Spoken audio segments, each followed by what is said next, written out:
Vice Chair. So the first item on our agenda is agenda and minutes approval. Carter, are you going to walk us through the agenda and the materials, please? Tonight you will be having a presentation from Greg Gibson, Finance Manager for the department, on budget. It's a 20-minute presentation including other questions.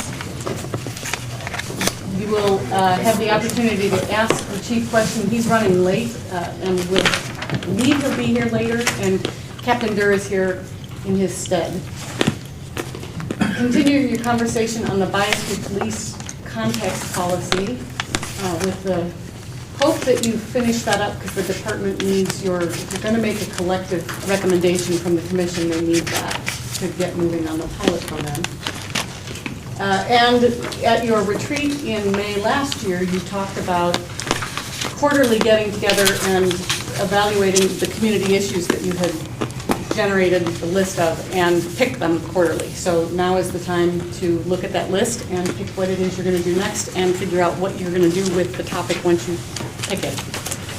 And that's it. Thank you. And I'd like to draw your attention to the minutes in your packet from our April 10th, 2014 Police Commission meeting. Are there any additions, deletions, or corrections to those minutes?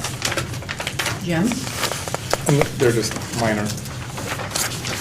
Under the commissioner comments, Mr. Manning, where it says the concern, it probably should be the concerns.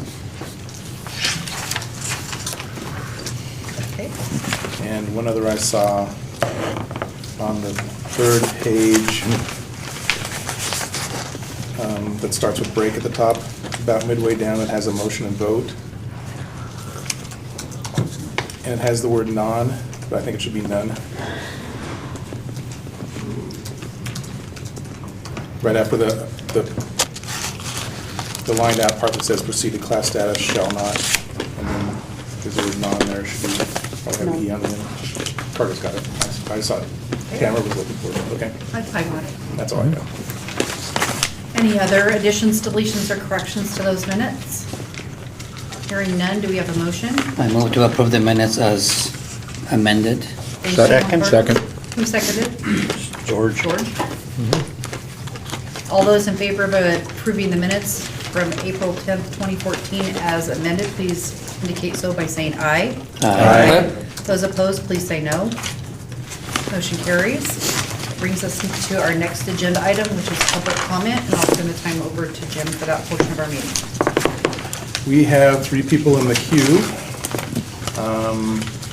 Carol, Carl Caldwell. Oh, right here, Carol. Yeah. Right today. Right at the front. We're tricking you today. Thank you. Carol Bird Caldwell, 2510 Augusta. I really appreciate the 2 forums that I got to attend on the task before you all and others on community concerns about bias-based policing. So I do wish to thank you again for the work you've done and are doing on this. There is something that has occurred just this week, and I will be the first to clarify that I don't have all my ducks in a row on this yet, because it's something that's just kind of developing this week. But earlier this week, a gentleman who was holding a sign at the corner of 7th and Washington that asked for spare change, that kind of thing, was cited for unlawful use of a roadway or shoulder. And then today, another gentleman had a sign that he informed the judge that said he was looking for work and had his phone number. He too was cited with ORS 814.070. And so I've studied this a bit, and there is no reference to being on a sidewalk. And as the daughter of a shop steward for the Amalgamated Transit Workers, back 45 years ago, I remember that people picketing Greyhound were on sidewalks with signs. I'm also aware that political activists for many issues, i.e. anti-abortion or numerous other concerns, also deploy sidewalks, stand on them with signs. So I'm very hopeful that the work that you will be doing on the community concerns of alleged bias-based policing, I hope that the topic concerning socioeconomic status is really fleshed out, because one of these gentlemen has requested a trial. The other gentleman, as is often the case with people in marginalized communities, when the judge asked him for his plea, he said, I guess no contest. But later he told me he didn't believe he broke any law in trying to invite people to help him in his financial needs. I did file a third-party complaint just this morning for that gentleman at the police auditor's office, and I will provide you with copies of that, and we'll see how that does roll out. I have appreciated other third-party complaints I've filed as the ordinance allows, even though I didn't witness what did or didn't happen. A concern certainly was raised in my heart and mind that people may be experiencing inappropriate ticketings for holding signs on public sidewalks, which is a constitutionally protected right. I do want to underscore, as I did in my third-party complaint, that I'm not particularly comfortable with this being a complaint against the involved officer. It may be that there are unwritten expectations on our patrol officers from up the chain of command that this might be one way to discourage panhandling, as has occurred in other cities. I truly hope that is not the case, but I did put that in writing, that it is not necessarily a complaint against the involved officer, but maybe a system that puts these officers in positions to cite inappropriately. Thank you. Thank you. Thank you.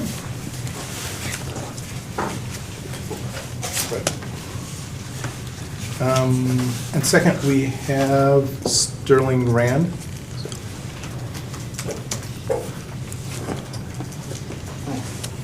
My concern is militarization of police departments. As they get more militarized, the chasm between police and citizens widens. It's reached a point where neither trusts the other. There are some places where people will not call the police department because they get victimized by the police, and it's not happening. This is a small community, and if this community gets more militarized, we will have a real problem with everybody because nobody will trust the police. And it happens all over the country, and I really don't want it to happen here. We can change it. It can be changed, but the Homeland Security needs a domestic military, and they're making police departments a domestic military because the military can't operate on U.S. land theoretically. So they have a domestic military. And as police departments get more militarized, little towns need tanks and drones and SWAT teams. They send SWAT teams on a group. Guy is barbering without a license, so they send a SWAT team. And they even changed the name of SWAT. It was an attack team. Now they changed it to end tactics. So I would hope it wouldn't happen here. And I think we can change it, but it's going to take some effort, some cooperation. It's going to take somebody with some strength to change it, to actually say, no, we're not going to militarize. Thank you. Thank you. Thank you. And our third person, Deb Frisch.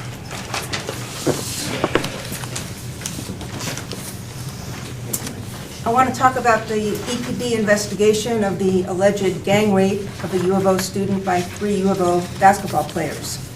The alleged victim was originally interviewed by U of O Officer Luce on March 14th. The victim requested that a follow-up with a female Eugene Police Department detective. Sergeant Chris Martins of the Eugene Police Department Violent Crimes Unit decided that instead of a female detective, she'd assign a male officer to the case. At first I was kind of irked, but now that I have seen what a great job Officer Ben Hall has done, I've changed my mind. Officer Hall is an incredibly creative investigator. If Sherlock Holmes and Picasso had a baby, it'd be Ben Hall. For example, it's traditional in law enforcement to interview suspects as soon as possible. But Officer Hall realized this is hopelessly outdated, just like bell-bottoms. Instead of interviewing the suspects immediately, he asked the victim to call them and tape the phone calls. Officer Hall waited a month to interview Dodson and Artis, giving them plenty of time to coordinate their stories. Austin was never interviewed at all. His lawyer told Officer Hall she'd interviewed him and that his story corroborated that of Dodson and Artis. Officer Hall said, "Cool, I'm down with that." Old school law enforcement says to interview every witness and analyze physical evidence. But Officer Hall realized that this is outdated, just like a manual typewriter. Officer Hall didn't interview the cab driver, a passenger in the cab, or the basketball player who introduced the victim to Austin, Dodson, and Artis. He didn't interview the victim's father, a U of O athletic director who reported the crime. He didn't analyze her clothing for DNA to see if the claim by the suspects that they used condoms was true. He didn't analyze her clothes for fingerprints to see if her claim that she'd been grabbed was true. He didn't obtain a report from the doctor she saw a few days after the alleged assaults. Officer Hall didn't write up any of the interviews until April 7th, the day the investigation was suspended. Indeed, the only report written by Officer Hall has the word "suspended" written at the top. Old school law enforcement says you write up reports for each investigative activity as soon as possible, while the interview is still fresh in your memory. Because old school math says use an abacus. The point is, old school is silly. The old me would be accusing Officer Hall of official misconduct, but I think Officer Hall is an investigative rock star. I hope he'll be promoted to detective by June. Indeed, I bet the chief is writing up the promotion right now. The city of Eugene is lucky to have such a creative investigator on its payroll. Go Ducks.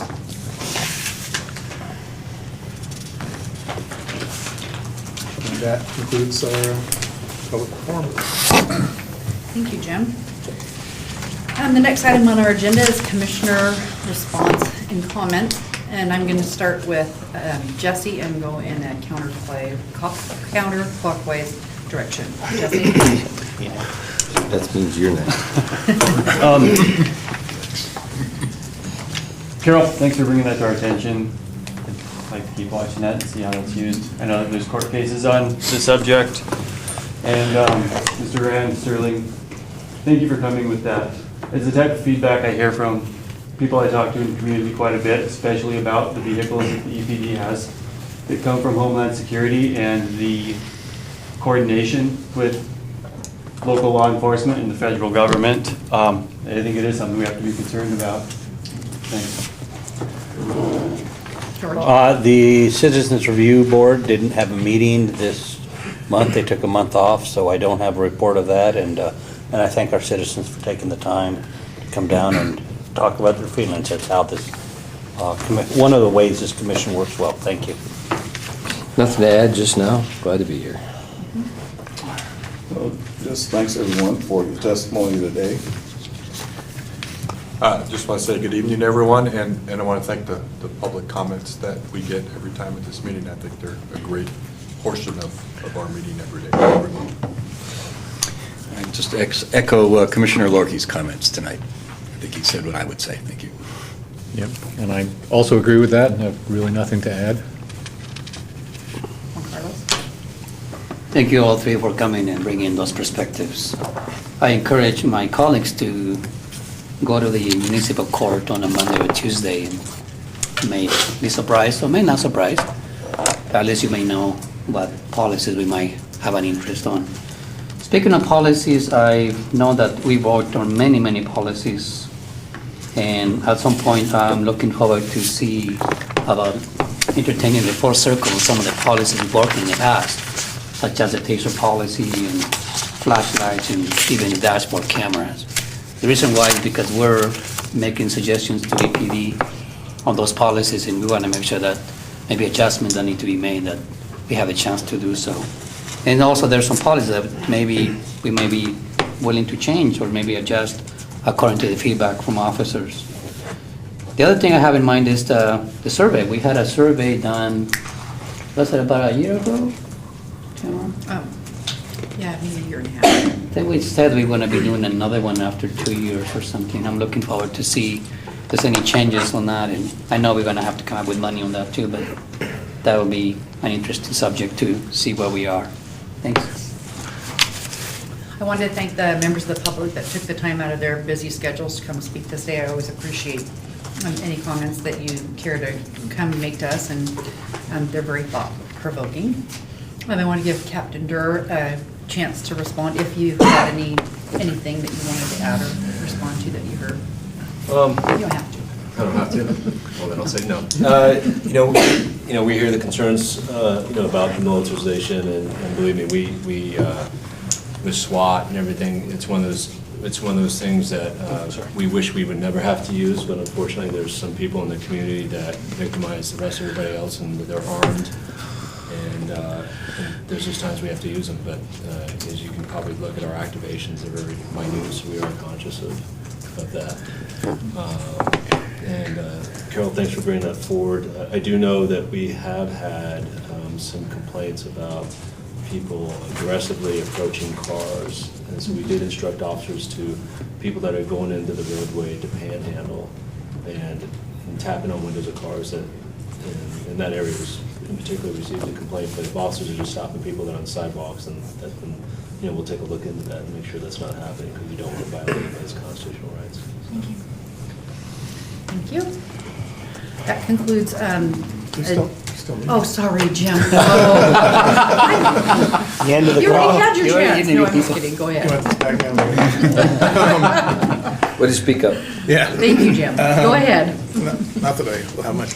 Thank you all for coming. It's very good to hear three completely different comments from all three of you tonight, in all good areas that should be looked into, and I'm glad that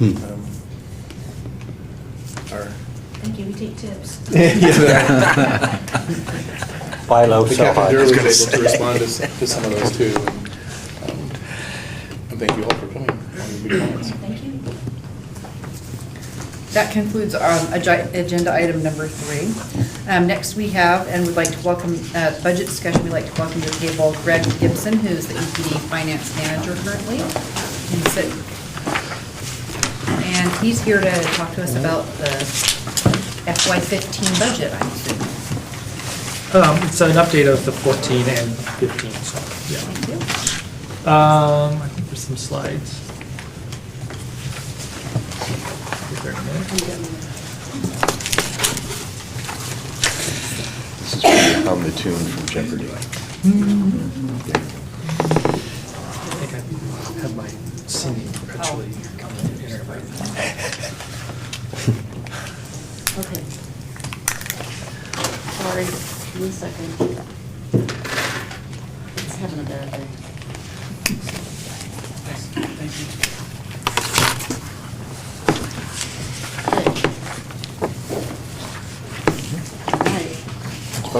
It's about the same as last year, actually. There you go. Sorry. Here we are. So I'm here to give you an update on some of the funding stuff. I'm going to run through the slides real quick so you all have some opportunity to ask questions, and I'll answer those the best I can. And if not, I'll get back to you as soon as I can with those answers. So let's go to the next slide, the first slide. The Eugene Police Department, we have, some of these slides are from the last time it was presented. I think the last time was FY12. So I'm going to kind of run through some history. Eugene Police Department currently has 4 funds. There's the general fund, which everybody always hears about. It's right now running at about $46 million for FY15. We have 3 other funds. PSAP, which is the Public Safety Answering Point that runs, that's out 911. That's a state-funded fund, and I'll get into that on the next slide. Airport has 3 FTE assigned to it, and they actually pay for 4 people, but there's 3 FTE assigned to it. And then we have a regional radio fund, and that is actually transferring to Lane County next fiscal year, and we won't be dealing with that fund. Next slide, please.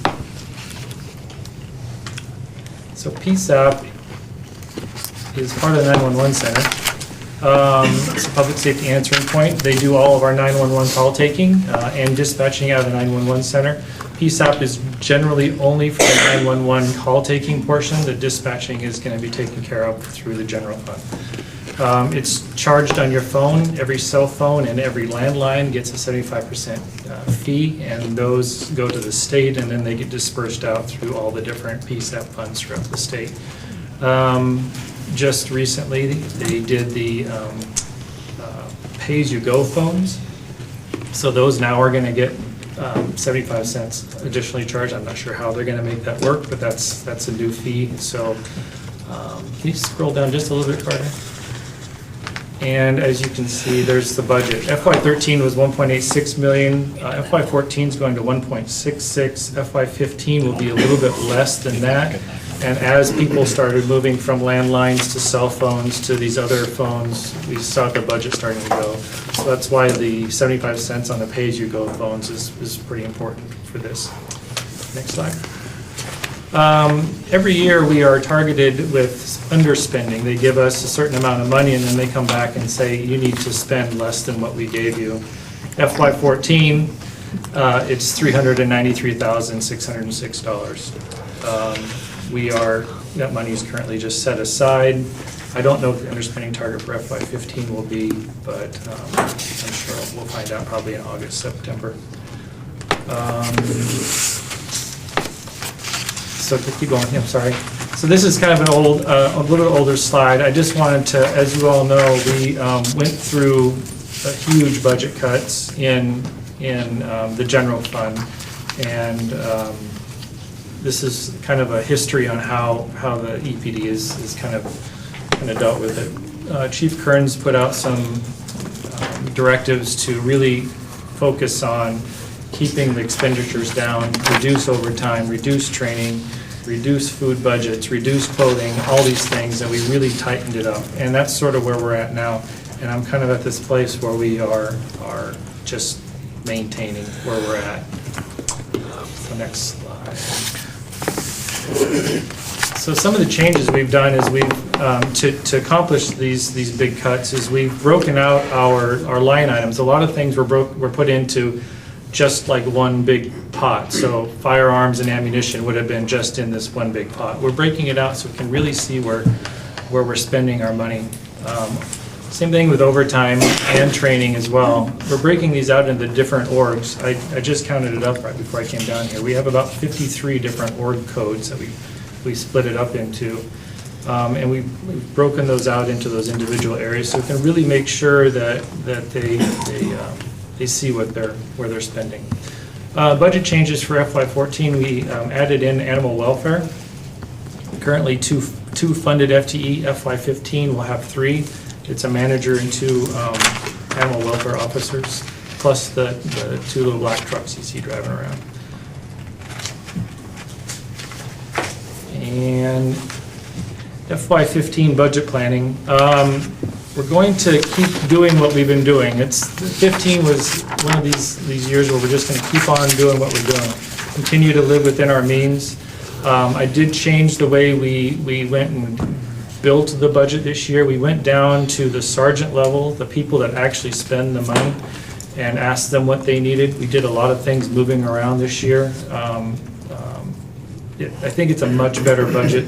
The sergeants were really happy that they got involved, and so it makes us as a department wiser with our money if you get it down deeper into the organization. And we'll keep on looking at reducing our overtime and our M&S. And the future challenges, as with the rest of the city, we're going to try to stay within our sustainable budget. One of the issues we have is a growing number of staff that are retiring Tier 1 PERS, which is when they retire, there's always usually a big payout. And those are kind of those things that just kind of come up and are unfunded. Overtime management, given the presence of unknowns, so we kind of budget for a certain number of, I know this is going to sound morbid, but homicides or a certain number of events every year. If you get more than you know, more than you're expecting, the overtime starts to really go up.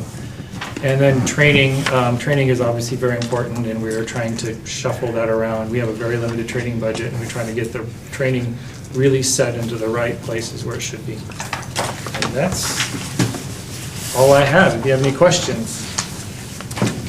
I'm running the queue, and Mike gives first. Thank you very much. Initial preliminary FY15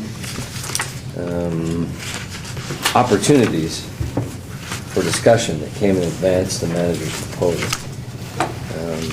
Listed one of the items for discussion amongst the budget committee as the elimination of 4 detective positions. Correct. Can you tell me more, because we didn't get into the specific detail at the budget table, of what those 4 detectives' roles are and what those positions serve, what kind of detective work are they doing? Maybe the... Captain Durr might be able to help you better with that, but I know that there were 4 FTE. They were targeted at property crimes, and what they do would probably Should go to Captain Bear. Thank you. Yeah. Yeah, there would be 4 property crime detectives, and already right now the caseload is so high that we would have to, losing those detectives, we'd have to look at our thresholds for investigation, because we'd have to look at the capacity, so we'd have to reduce the service to the public by eliminating 4 detective positions, which is... What percentage of property crime detective work gets something filed at the DA's office? You know, that's one of the things we're looking at with the RMS, is to measure clearance ratios, caseloads, and all those things. And that hasn't been done prior to, so I can't answer that question. Rough guess? Don't know. Because I know there are a lot of things they don't prosecute anymore. Misdemeanor possession, you know, small levels of property crime. Yeah, and I do know what they do is they take cases and they put them together all in one, so they just don't take one individual theft case, they'll take 10 theft cases. So they compile them, Right. and then they present it to the DA Right. that way, and then they accept the charges. But if they just bring them a simple theft case that doesn't fall under a certain parameter, they're not even going to file it. So, And lastly, can you tell me the thinking about why those 4 rows at the top is the first suggested place to cut? it's, where else do we make the cuts? I mean, there was no administrative cuts that we can make. Let me ask a better question. What relatively made them less important than other stuff? It's the public safety concern of not responding to calls. So if we took 4 police officer positions, we'd be responding to fewer calls. Got it. Thank you, sir, very much. Thanks, Mike. Next, I have Juan Carlos, Ed, Joe, and then Jesse. Juan Carlos? Thank you for helping us understand this complex budget item. I want to ask you quickly, do you know what the total overtime was for last year? The actual overtime? I don't know the actual overtime. I can tell you a very rough estimate of our FY15 budget is about $1.5 million, but I don't know the actual overtime for FY13, no, not off the top of my head. I know you probably are asked this question quite often, but if you had another $1 million in the budget, what would you do more of? Well, I'm just the budget guy. Operationally, I can't really answer that. Captain, would you like to answer that? Oh. I mean, the ideal would, I mean, if you look at the staffing ratio of police officers for calls responded, we're understaffed in comparison to the rest of Oregon. So that'd be one area to look, but we're understaffed in all the areas of the police operations somewhere, whether it's a combination of patrol and another detective. I can tell you right now, property crimes, violent crimes, with the cases that they have, they're well overworked, especially with the homicide case.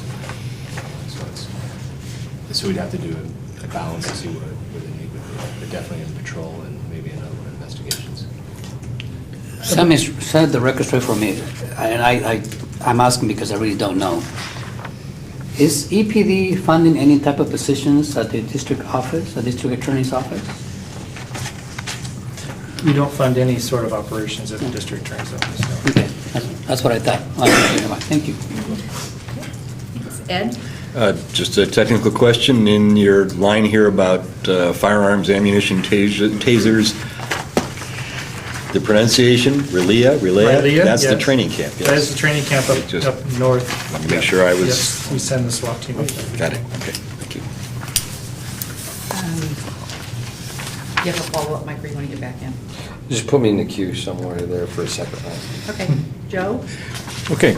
On this slide where you have the 46 million, there's 3 other funds. Do you have an approximate number on what comes in from those 3 other funds?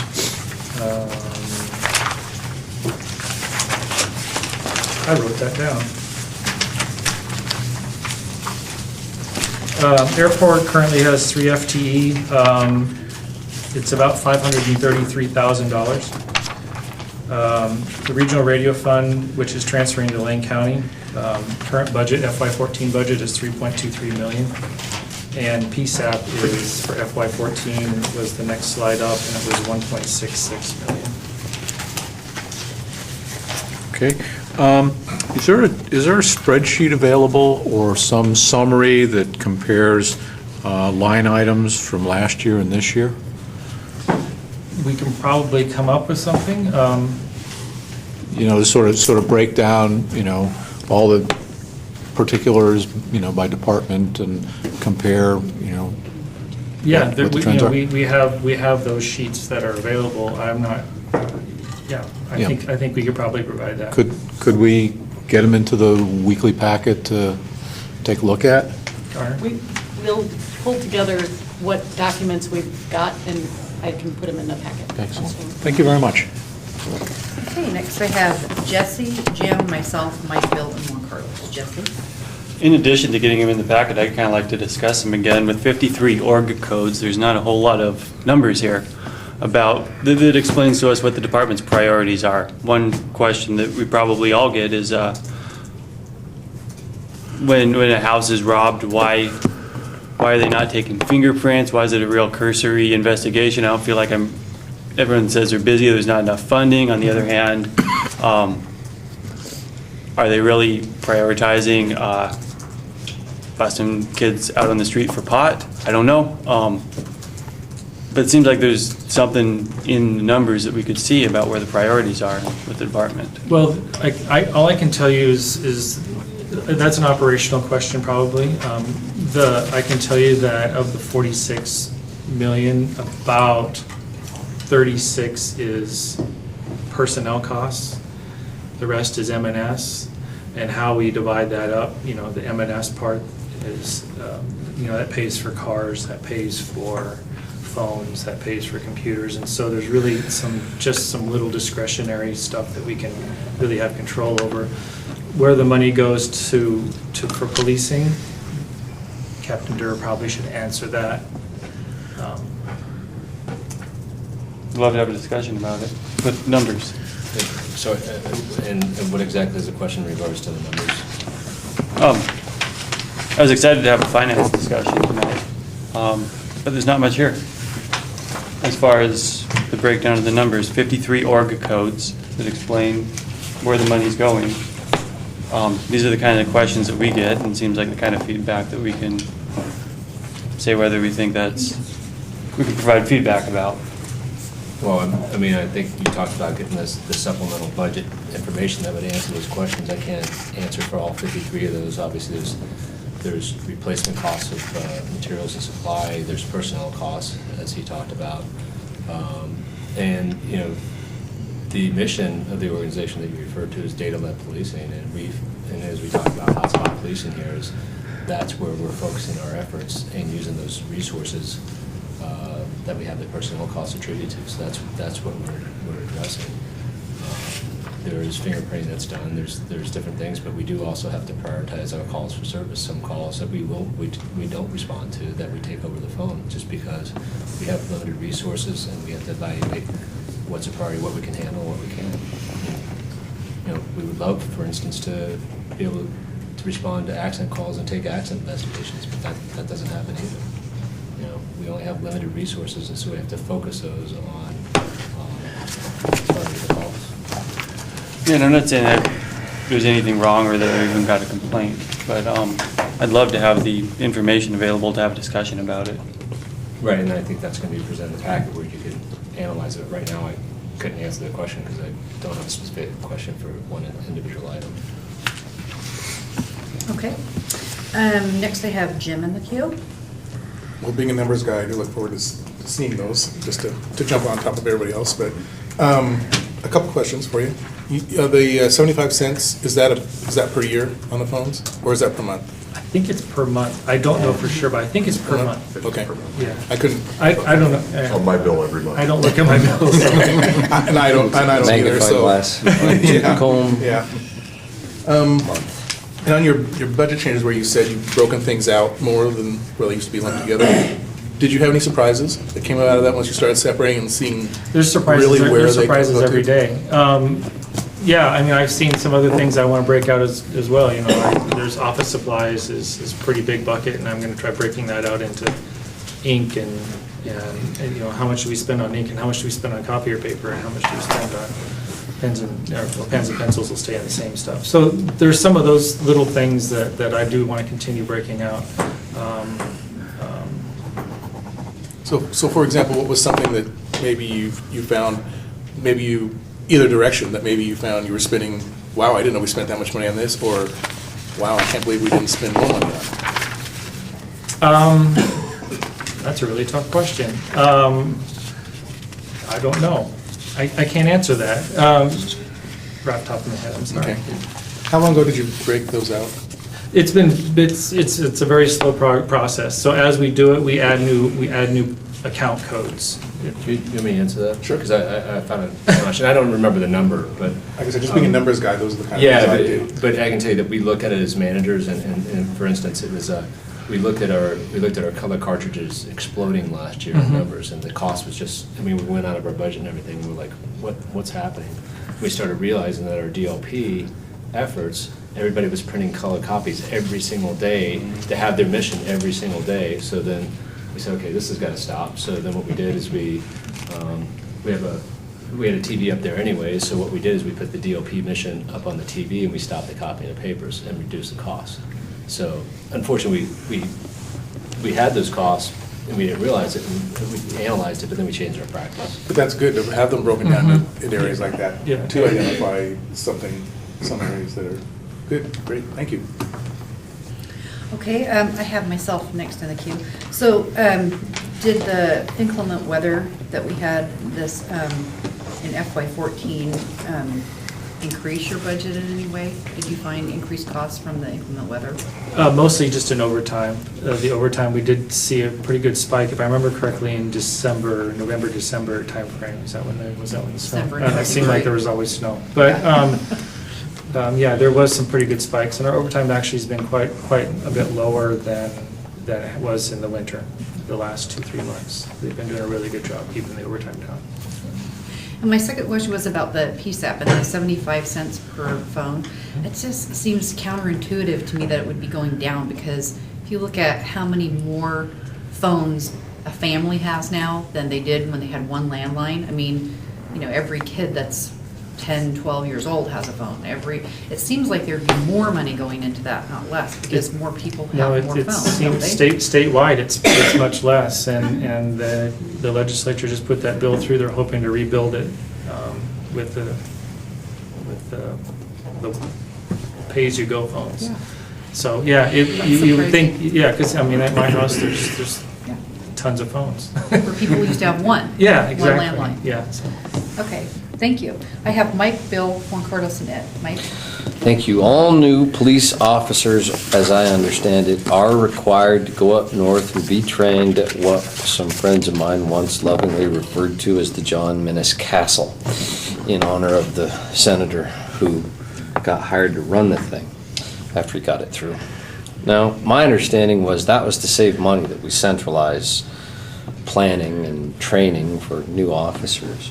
So, and that's predominantly, as I understand it, funded by CAMI funds out of that the state once spent in a different way. My questions are, can you train officers locally or regionally better than they can train them in a centralized fashion? And if so, would it cost less to do it here? If so, what percentage of those CAMI funds would you want? I mean, say hypothetically somebody were drafting some legislation.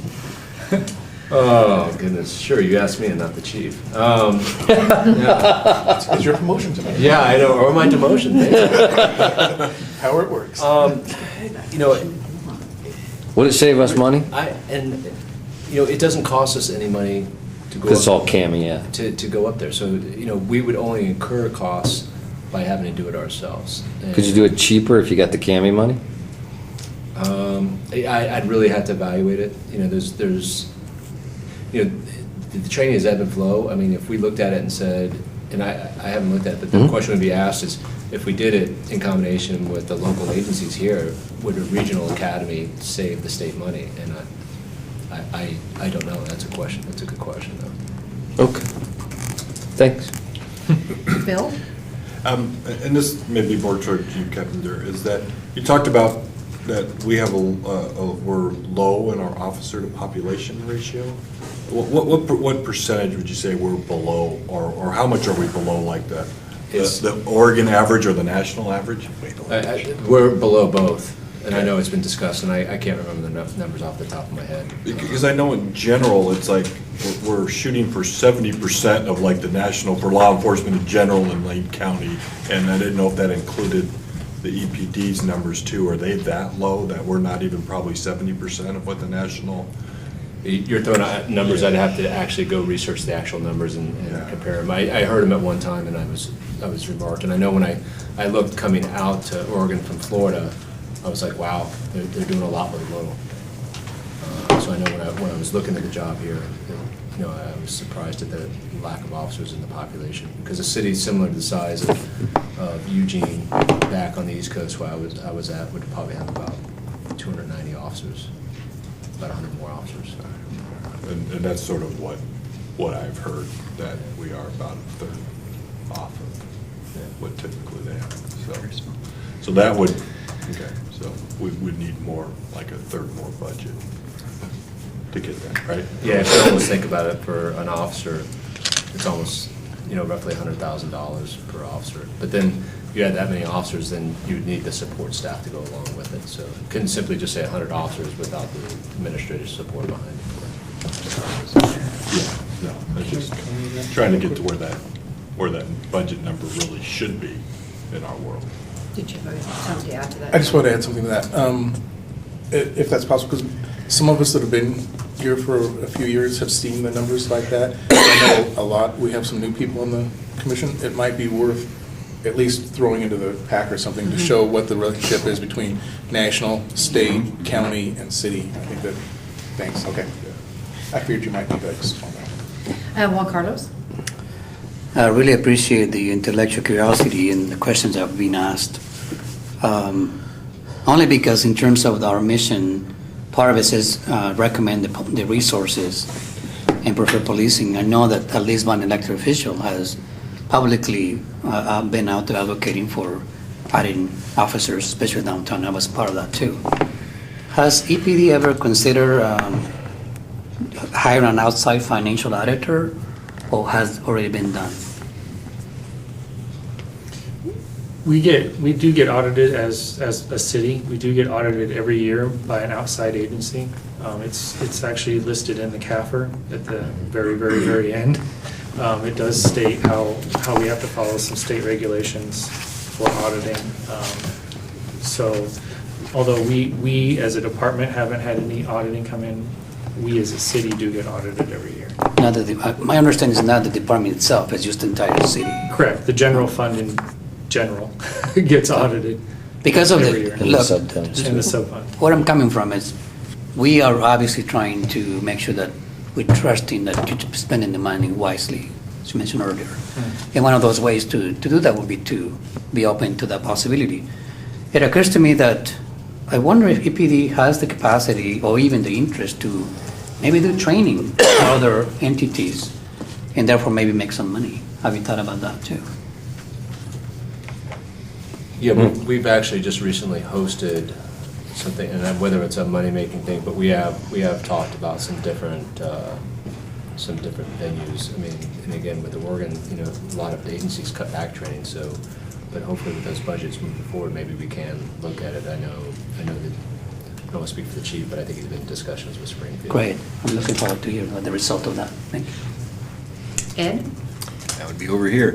I just want to add my voice to looking forward to more numbers, and could you give us some pie charts or something?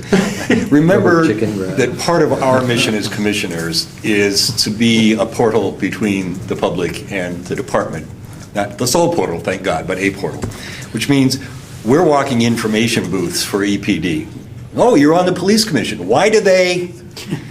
So it's lovely when you guys give us tools to work with. And I gotta confess, I'm not a number person, I'm more of a visual person. So if you give me a pie chart that says we're spending this much on actual patrol officers, and so that's more helpful than, frankly, the slides. So I just want to say that. Okay. I think I have a theory about why money from phone lines is going downhill, and that is voice over internet phones. Is the state collecting on those? Not that I'm aware. Yeah, see, that's the problem, is people are switching to the Magic Jack or the what have you, and that's not, there's no money coming from that for these services. So until the law catches up with that technology, yes, there is a diminishing number of landlines and cell phones that we're taxing. Just a thought. I don't think we'll settle that at this table, but I'm good. Joe? Oh, I got it in the meeting. Yeah, one problem with the voice over internet, for example, on Skype, you can't get 911. You can't dial 911. So those services are not available. It would be nice if they were. 75 cents, I can do it. Yes. I'd pay the 75 cents. I'd pay that. Okay, so I don't have anybody else in the queue. There's been a couple of requests for additional information included in the Friday updates that Carter sends out. So we'll get that additional information that way. I heard one request for possibly continuing budget discussion in a future meeting. I don't know how much support there is for that around the table. I need to hear from folks about whether they want to add an additional discussion to June's agenda or not. So if somebody has a motion, we can vote on it. I'll make a motion to add 20 minutes to June's agenda to discuss the budget. Second. There's been a motion made and seconded. Discussion on the motion? James? Yeah, well, I guess I'm kind of lost. I've been hearing everything, and this is going towards the EPD, their operations and stuff, and the actual driver and stuff come from the city council. So I don't see the relevance of this committee or this commission even trying to delve into something like that unless there were specific funds that were going toward the police commission. So I will not be supporting that. Mike?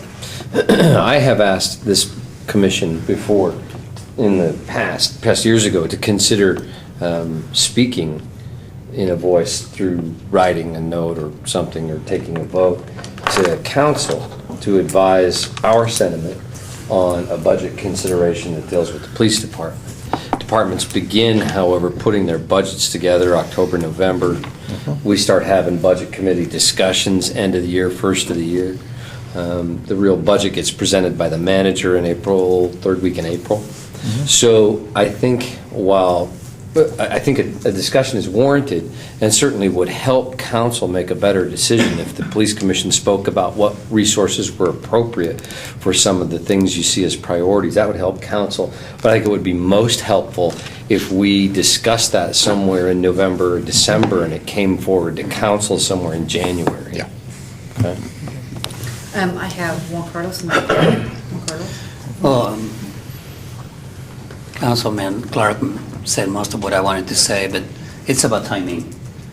If we had this discussion back in October, November, we'd probably be ready. But in the end, it's really about understanding how the numbers work, because I really do not feel comfortable fulfilling the mission of a police commission on resources and being vocal out there, as I have in the past, without really feeling that I have a command on understanding how those monies are broken down in which areas. That's why I asked, if you have $1 million, what will you do more of? Because I want to be able to speak to that. If council or city councilors, if we can have $500,000, can we use it for A, B, and C?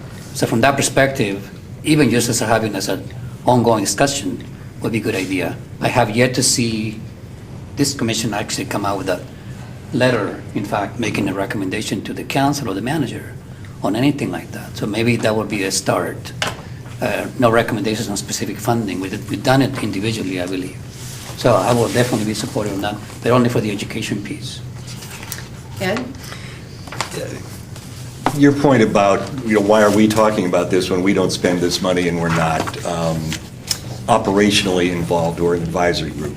For me, it's about wanting to know how suggestions we make play out on the street, and knowing that we're not just coming up with some great idea that cannot possibly be accomplished and wasting everybody's time by pushing it. So to know how the money's getting spent based on policy, based on process is important to me, partly so I'm not coming to this table with a suggestion that is so far outside the possibilities of the budget, it's a waste of time to bring it. So to me, it's more educating the commission about how the money's spent and not so much wanting to put our hands on how it's spent. Does that make sense? And then I have James.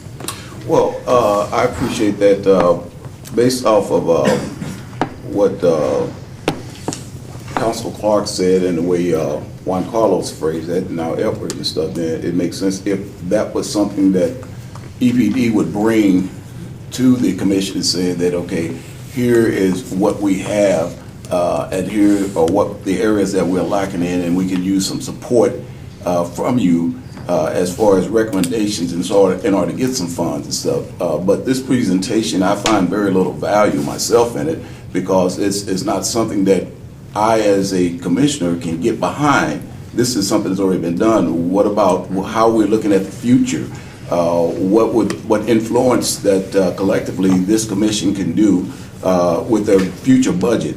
If they come to say that, okay, well, we're trying to fund this area here, we're lacking in this public service area or something like that, I can see getting behind that. But in this particular forum, I don't find very much value in it, because there's nothing that this is done. I have myself next in the queue. I think it's a great idea, and I appreciate the points around the table about making recommendations on police resources. That is one of the charges of the commission, as Juan Carlos mentioned. I think that, again, the timing, I'm going to vote against the motion just because I feel like we have other things on our plate at the present time, but I would like to see it added to the agenda in October or November to continue discussion of where we have the chance to advocate for or make recommendations for an actual budget. And we have done that in the past in person. There's been members of the commission that have gone and spoken at the budget committee in the past since I've been on the commission, but we've never written a letter. Mike? I'll just move to amend to bring back budget discussion in October rather than next month.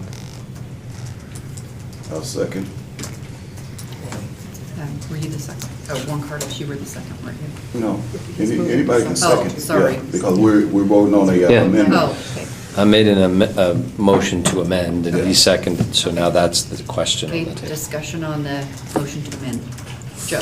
Yeah, I think it might be good if we find the material in the packet this month. I mean, it struck me that I've been here for almost 2 years, and we've really never had a discussion concerning the budget. And so it struck me that if the materials come out in the packet this month and have a chance to review it, then there might be some questions that would come up. And if we had space in the next meeting, then there's an opportunity to get some of those clarified and get people to get a better handle on what's going on, so that there's an opportunity to really think it through and be prepared in the fall when it comes up. So I think it would be a good use of 20 minutes. It's, yeah, I sort of like the original proposal. Just do that, and then but I do agree that it's much more relevant in the fall. But it's an educational opportunity now. Other discussion on the motion to amend? Hearing none, I'm going to go ahead and call the question. All of those in favor of the amendment, can you restate the amendment, please, Mike? To bring back a discussion of the budget in October. Thank you. All those in favor of the motion to amend, please indicate so by saying aye. Aye. Those opposed, please say no. No. I need hands. Yeah, can the noes raise hand? The nose raise hand. Okay. Motion carries. We need to vote on the original motion. Okay. But now you have to vote on it as Okay. the original motion. As the original motion, which is now to bring the discussion back in the fall concerning the budget. We've already had discussion on that motion. All those in favor, please say aye and raise your hand. Aye. Aye. All those opposed, please say no and raise your hand. Carries unanimously. No. Yeah, let's do two things at the same time. Wasn't Raise them. unanimous. Nobody raised their hand or said no. Yeah. There were abstentions. There were people who. Do you want to do a recap? There's confusions, not You're not abstentions. supposed to abstain. That's fine. Okay. Confusions, not abstentions. Okay. Thank you very much for joining us today for that Thank you. discussion. It was very informative. We appreciate you being here. Thanks. And now Chief Kearns is not here yet. Are you prepared, Captain Dirk, to do his presentation, or would you rather have us defer that item down the agenda? Okay. All right, so the presentation was in your packet, and Carter will have it up on the screen. If you have any questions about that material, Captain Durr is here to answer your questions, and I'll run a queue. Come talk to me out here on the break for a minute. Just briefly. You're still on kids first, right? Right. No? No, I left and went to Damn, all right. Then never mind. kind of what's going on at the end. So has everybody had a chance to review the presentation material from the chief's office in the packet? And are there any questions on hotspot maps, chief's activities, areas of focus, job posting? Job postings. Juan Carlos? So because you mentioned last job posting, I'm not just hanging on to that one. So I'm pleased to see that much activity going on, and I look forward to see, how much movement EPD is making in terms of not only expanding but also reflecting the community, and I really appreciate that. And that's where my question comes from. We did have a community CSOs, community service officer. Yeah, and I know we have a bilingual officer, Officer Snyder, or CSO Snyder. But are you looking at hiring a bilingual, bicultural individual in the future? You talking about CSO or? CSO. We open our applications and we score them out, so we can't just sit there and say, we only are gonna hire somebody of this background, this background, but we try to get a wide variety, and we have incentives in the agency for people to be bilingual. So we actually pay our officers to add those additional skills, so they provide that added value. But just selectively, we are looking at how do we recruit differently and attract those people. That's a question I know it's an active discussion among. So, and I don't know the hiring practices and all the Oregon statutes and all that. Is EPD prohibited from posting a position saying bilingual, bicultural? Because you're saying you post a position hoping that a bilingual, bicultural person will apply, and there's incentives. Are you saying that EPD is not able to prohibit it from posting a position specifically titled bilingual, bicultural? What I was saying is that we can't just limit and say that you have to be this or you have to be that. We can't select it. Now, I would have to refer to HR and say, are they recruiting in various languages? I don't have the answer to that. I see. Okay, thank you.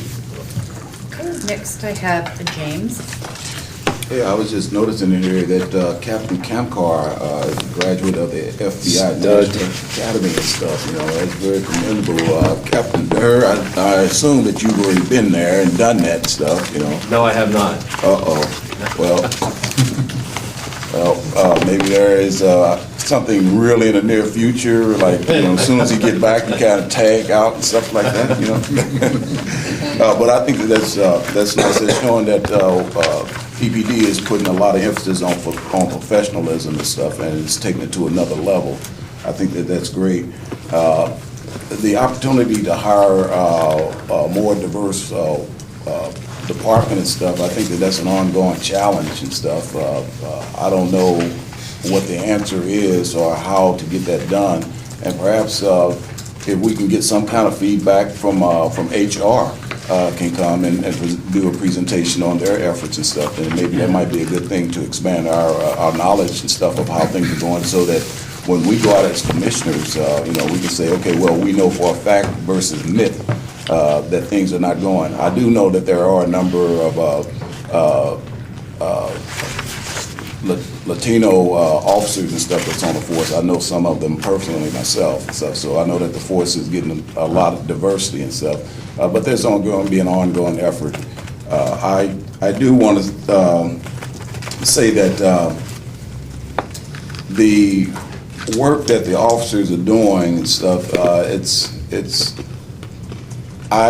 when I'm out riding around in my POV, my personal private owned vehicle and stuff, I would wave at the officers and stuff, and the officers just wave back, so I noticed that there is a culture here in the department that has bubbled up to the top where officers are really very friendly.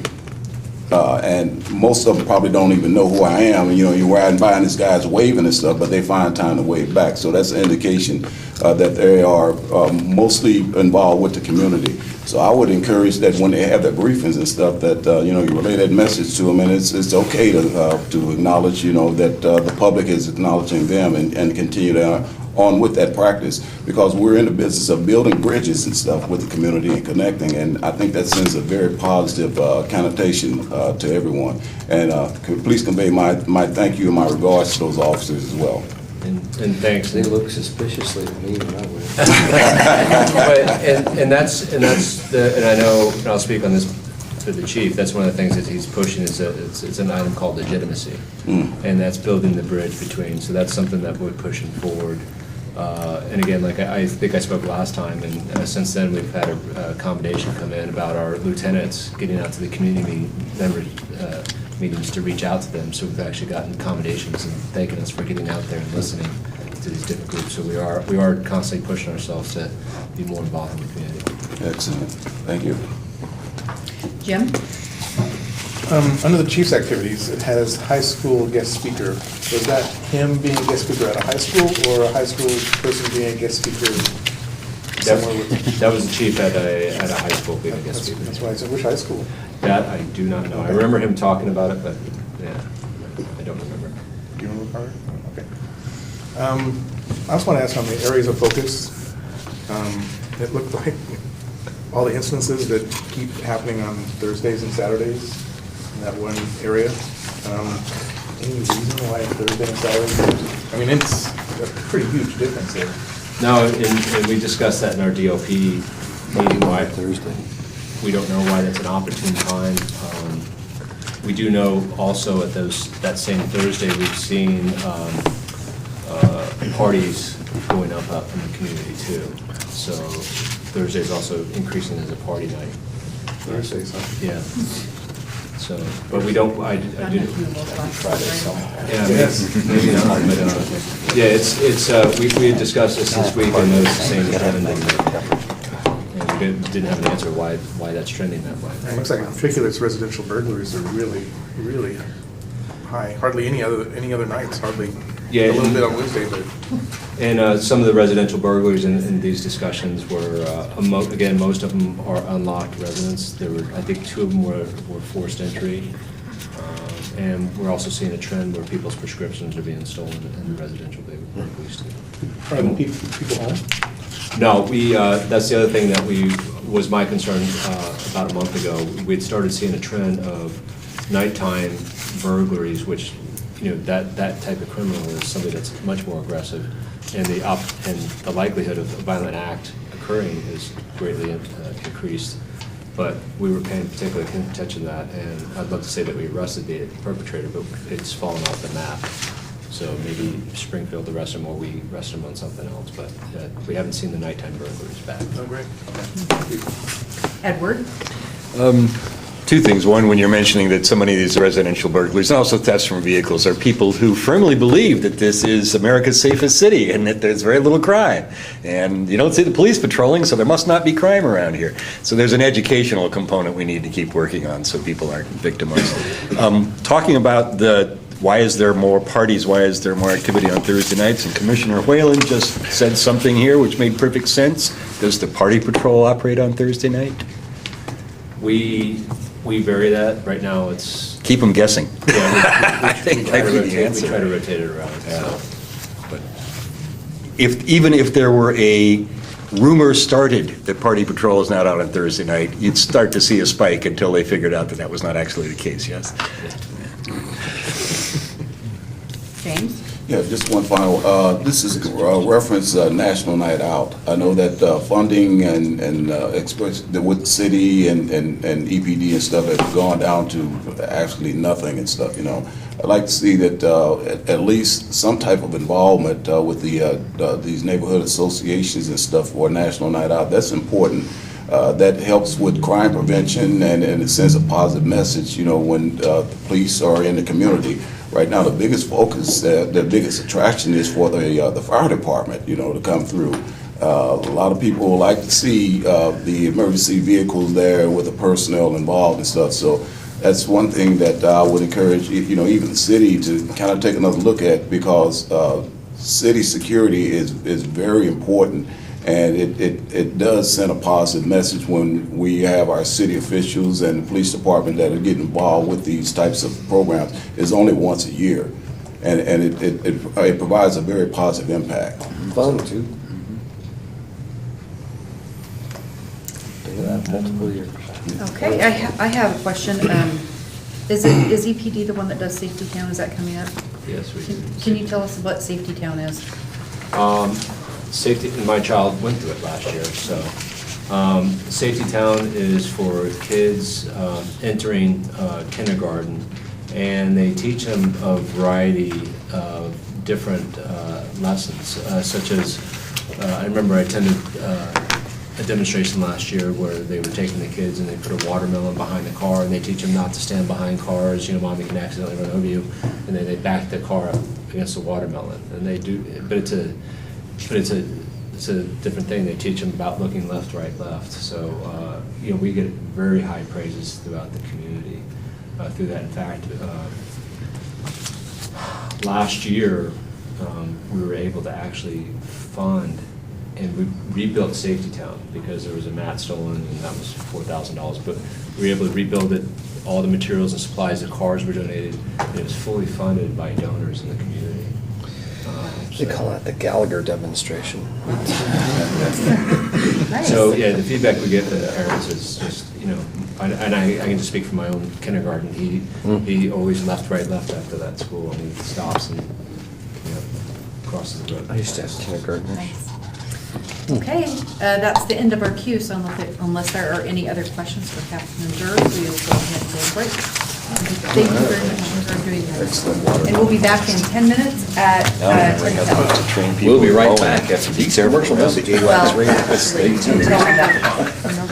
Involved a package of hot dogs. And remember that the session's still recording during the break. Yes, thank you. Is that by law? It's like, it's a. Laziness. It's too much trouble to walk down and flip the switch. I think it's just, thank you for being creative and making the suggestion about having the speakers in front. It's never our intention to have them face the. I know, it's like, I have a Don't think pro about bono it. public relations firm on the internet Yeah. that cuts out my video and posts it, I might as well There you go. have them, yeah. I just never thought about it, so thank you for Yeah. raising that point. With some Okay. transfer of those. Are you here to talk to me? I I was. What I'd like to do is my follow-up. Okay. He's estimating somewhere near, I emailed him the message. 99% of the agents, I mean, he wrote me this long email. I and another.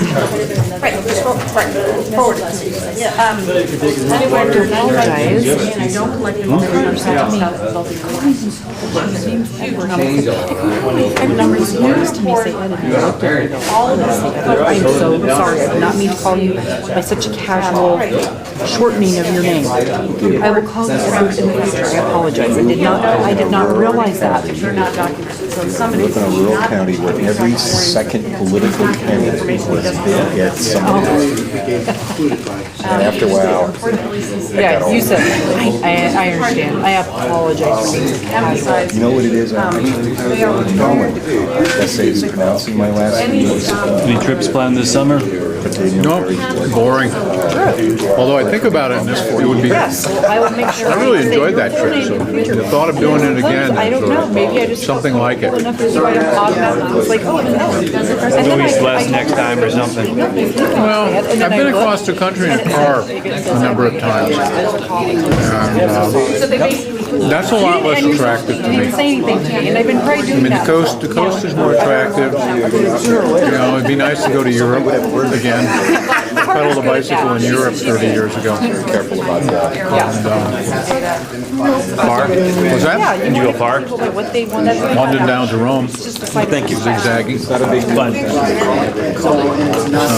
And how is your, And then I regret not going further, but my girlfriend wanted to meet me back in you still need Paris. help? So What day is put it the on? bike on the train and went back to Paris, and that was the end of that trip. Okay.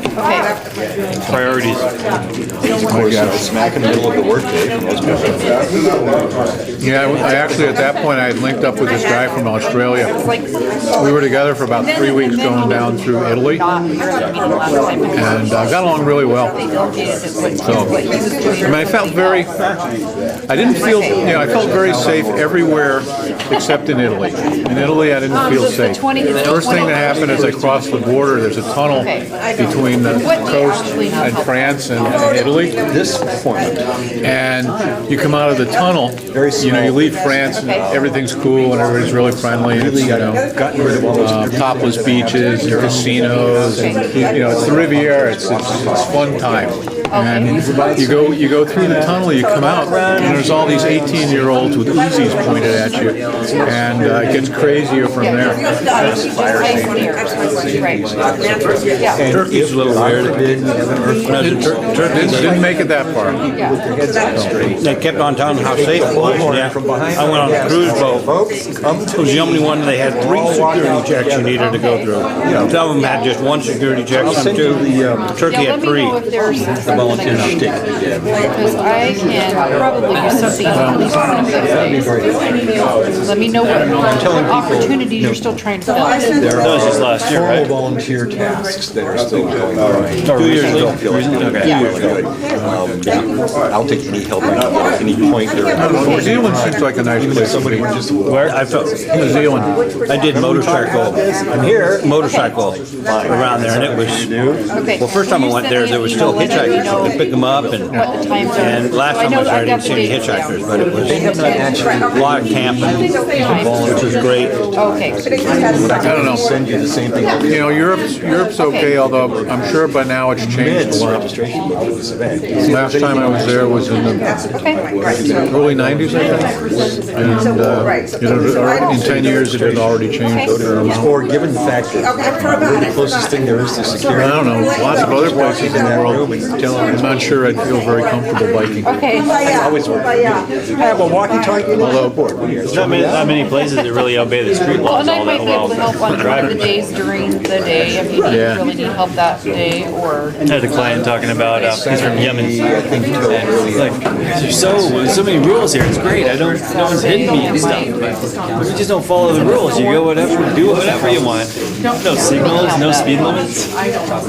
Oh, Saturdays I have a breakfast I serve at. Like in Thailand, we hop in the back of a Datsun with a couple of boards across the back, it was a bot bus, tear across town. I'll take a look. I do have We were some too time young and on some dumb of to be those. scared. So I'll How take a scary look of a and ride see. it was, but Oh, look, here's somebody making a volunteer pitch right here. Let me just forward this to you right now. Okay, you do that. That saves me having to remember, because I'm just getting worse at that, the remembering stuff. You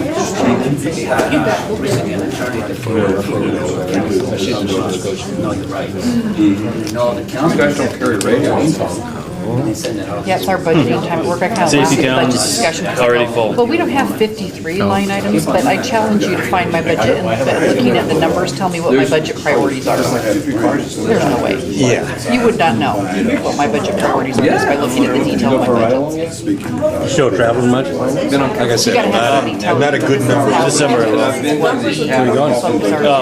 I mean, just Because you're just go gonna get like camping a lot. control. Oh, traveling, I was in the Navy, gonna tell you that's the only what reason I got you're ever out of the country. So you're gonna travel to No, this summer. I am curious. We'd like to head up toward Oak Ridge and just Yeah, I mean, I think you should see it, I'm just doubting whether it's gonna tell some people North what Fork, they Middle Fork and the North Fork of the That it's gonna give Willamette. everyone.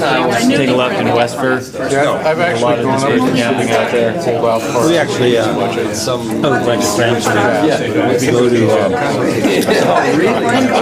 Roaring River Campground.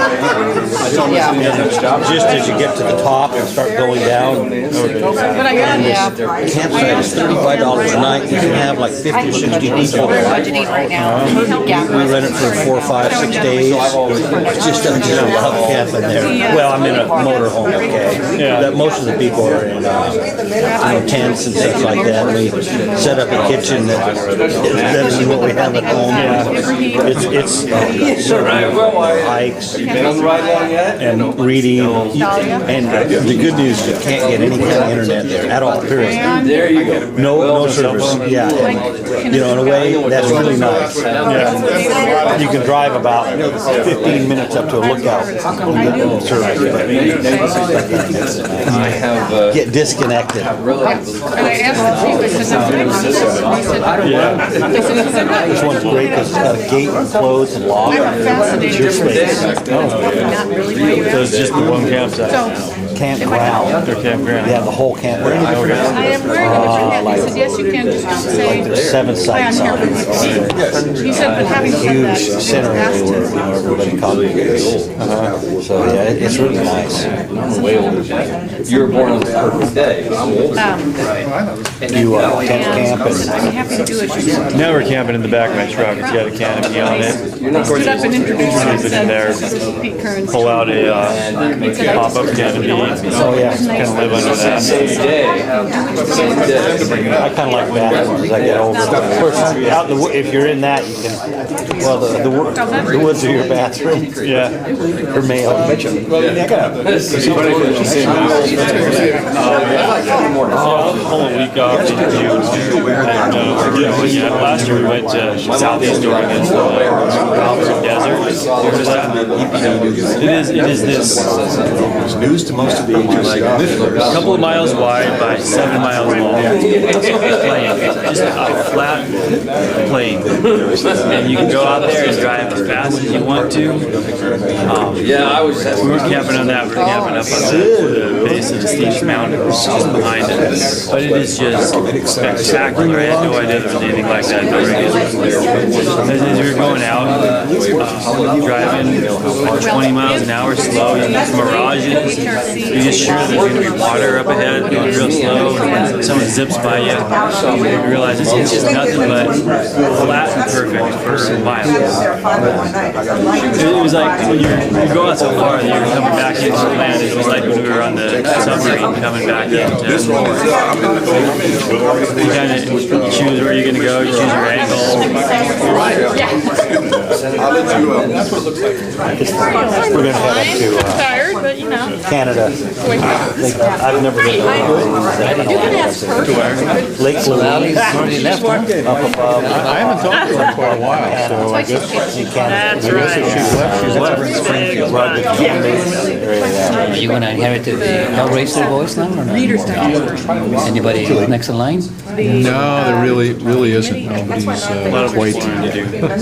quite alley cal. Send a letter. Have you ever gone down to Saw the letter. She was an impressive But if the character. mayor queried, Yes, the mayor did. Really nice. I had, which is why I twice. Right mind. so the HRC, he's asking us to raise what's in. Right mind, good energy. Bring down to Doesn't take shit from anyone. I don't know that Any other there's plans? Canyon you drive up to. Have any other future plans in terms of? Incredible blues, reds, yellows, Somebody was asking told me, oranges, "Oh, Carlos, you know, you shouldn't be saying those from the things about different him." minerals. Yes, but He's not he's ever directed active. by the city I want to do manager. something else for the community. And all the That's not my salt. I don't see Well, you have to be careful, I so you know, you browse I don't and see ask that this questions. body Sorry. has, unless you wanted to And act it's not on real it. crowded. Well, yeah, Ally was a But until the Chief, full have you human seen this rights, as a courtesy? Here's a Twice. copy. Actually, the second time I went though. I'm sure he's seen I it. was coming up from, we watched tennis. And she was also attending the business. And the process was realized Well, that there not really doing isn't. as well, not doing as well in her business as she could have. So I As soon as I was looking at it. surprised. So There's some process here that I'm trying to put out flyers with the people she was working with. By the way, I was gonna ask, you right on the have your own river. business? Chairs. Doing that radio union and all any of that stuff? No. They're actually These days, on. I need to, actually, I've got a book pretty far along that I need to finish. And to the rest of the Yeah, commission. mostly that one makes it. The thing that's been paying the bills is Rather than contracting. why are we doing this way? Is this right? Not at all asking, Steve, I'm just looking in terms from the perspective of how much you know. In terms of extinguishing this, wait, wait, what the next one? I was thinking, doing something like that. Well, I'm not really. You know, I think about, And not part of the meeting? getting involved in it some more periodically. You know, because it is kind of an ad hoc There's process. television jobs that You've done all the heavy lifting now. and other things, and I just kind of look at it. Claire, and say, congratulations on all the appointments you got on this committee. No, I still do the environmental committee that you're documents. serving for on? them, No, Southern the one you're California. here right And now. it pays just barely enough. for We had a lot of me. elections in the last hour. Oh, Just joking. There's not, there's Oh, not as you much put me on a bunch building, of but it's committees. starting to pick up. Okay. Starting We've with gotten some Yeah, phase I'll be ones. not making and, those meetings. I just did a mitigated negative declaration. So So thank that's you too for that. bad that they put you in that position, but, you know, when I saw that whole exchange with the mayor, I was like, I wonder what I'm this is looking all at- gonna Yeah. do. And if other members of the Trying to Human Rights find different Commission might ways be like, of putting together a nice, Yes, especially short 1 minute to 5 that kind of minutes. puts you in a tough spot. 2 or 3 people. because I'm technically on that as the only Talk to committee them with Comcast, talk to them. All right, if people want to come back to the table, we're going to go ahead and restart. I thought, you know, it's gotta be out there somebody alternative. I mean, you know, I'd be happy to talk to you about it. I mean, you know, we could probably do something, but, you know, we could do it well. That's why I was looking for So, alternative. You're a classics man. I am, sir. Guilty, yes, sir. Okay, so the next item on our agenda for tonight is review of the last iteration of the bias-free police contacts policy, now named, after our last meeting. And that draft policy, including changes from our meeting in April, are included in your packet today. So I hope you had a chance to review that policy and look at the changes that you proposed to that policy and make sure that they're in there. We don't have, since we've reviewed this policy several times, we don't have a specific item that we're working on. So last time there was a motion to forward this policy to the department and recommend it. That motion did not pass because there were comments around the table that folks wanted to see the changes come back. So this is the time. Now, this is the final version of the policy that we've been working on. If there are additional changes or motions to make on this, this is the time to make them. Jim? And I don't know if this matters, but in our minutes, on the last page, the motion that, where we changed the language to say, as determined by data-led policing practices, in the policy it got changed to as defined. Now, I don't know if that makes a difference, because the verbiage was changed from what we passed. It should be what you passed. So it should say, so it should be, instead of as defined in the policy, it should say as determined. Can you remind us about which section? It's in 402.2, the very first paragraph, the underline section. Oh, I see. Mhm. And what page of the minutes was it? The last page. Last page? That's the very top. As determined. Yeah, we- oh. Ms. Surratt moved as determined by data-led policing practices. We put as defined. Oh, so it's just the one word. Right. Okay, Like I said, I didn't know if that made a difference, but apparently it does, so. okay. So Also, that's one change. Yes, go ahead. also, I remember, I asked the question about, I just wanted you to refresh my memory, because I think you kind of explained a little bit, but I still had it circled and I didn't cross it off. On 402.5, Yes, sir. you know, I asked about where they said before they secure. You said secure meant something specific to, Secure means to end your shift. It's just Okay, our that's funny way right. of saying, I'm clocking out. And we, thank you. Sergeant Lowen, thanks for being here to work with us on this policy today. Are there other comments or motions on this policy? Joe? Yeah, I'd like to make a motion. Okay, let me pass these around, because I did write it out. So specifically, I guess in paragraph, the last paragraph of section 422 is where the rubber sort of meets the road on this policy. It says protected class status shall not be used as the basis for providing different levels of law enforcement service or the enforcement of the law.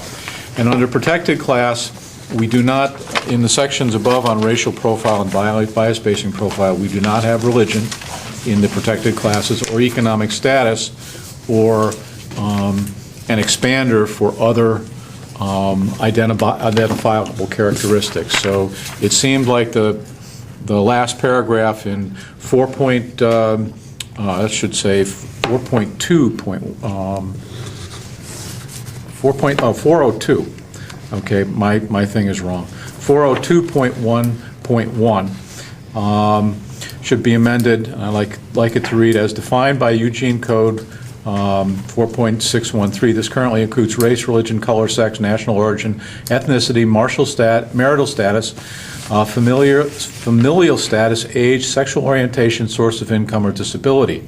And then extend that for this policy, protected class also includes religion, economic status, or other characteristics, or let's see, I went and edited it again. Religion, economic status, and any other identifiable characteristic not directly related to a criminal act. So that's the motion, is to reword that third paragraph. So you're making a motion? Yes. Can you restate the motion, please? The motion is to reword the last paragraph in section 402.1.1 to add it, yeah, to as written on this piece of paper. Okay. Can you just state it for the record, since we have a camera on? I know we Okay. all have it in front of us, but. I just did, I'll do it people on again. camera Okay. won't. So that, for that paragraph, replace it with protected class, dash, as defined by Eugene Code 4.613, comma, this currently includes race, religion, color, sex, national origin, ethnicity, marital status, family status, age, sexual orientation, source of income, or disability. And then add the sentence, for this policy, protected class also includes religion, economic status, and any other identifiable characteristic not directly related to a criminal act.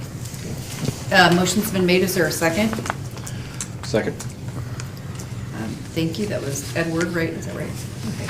And discussion on the motion, Mike? First of all, I noticed that you have religion, it exists in the original. Oh, and yes, you it does, and I added missed it. there. Okay, you're right. I don't know, and perhaps for the purposes of helping me understand your intent, you could help me understand the difference in your mind between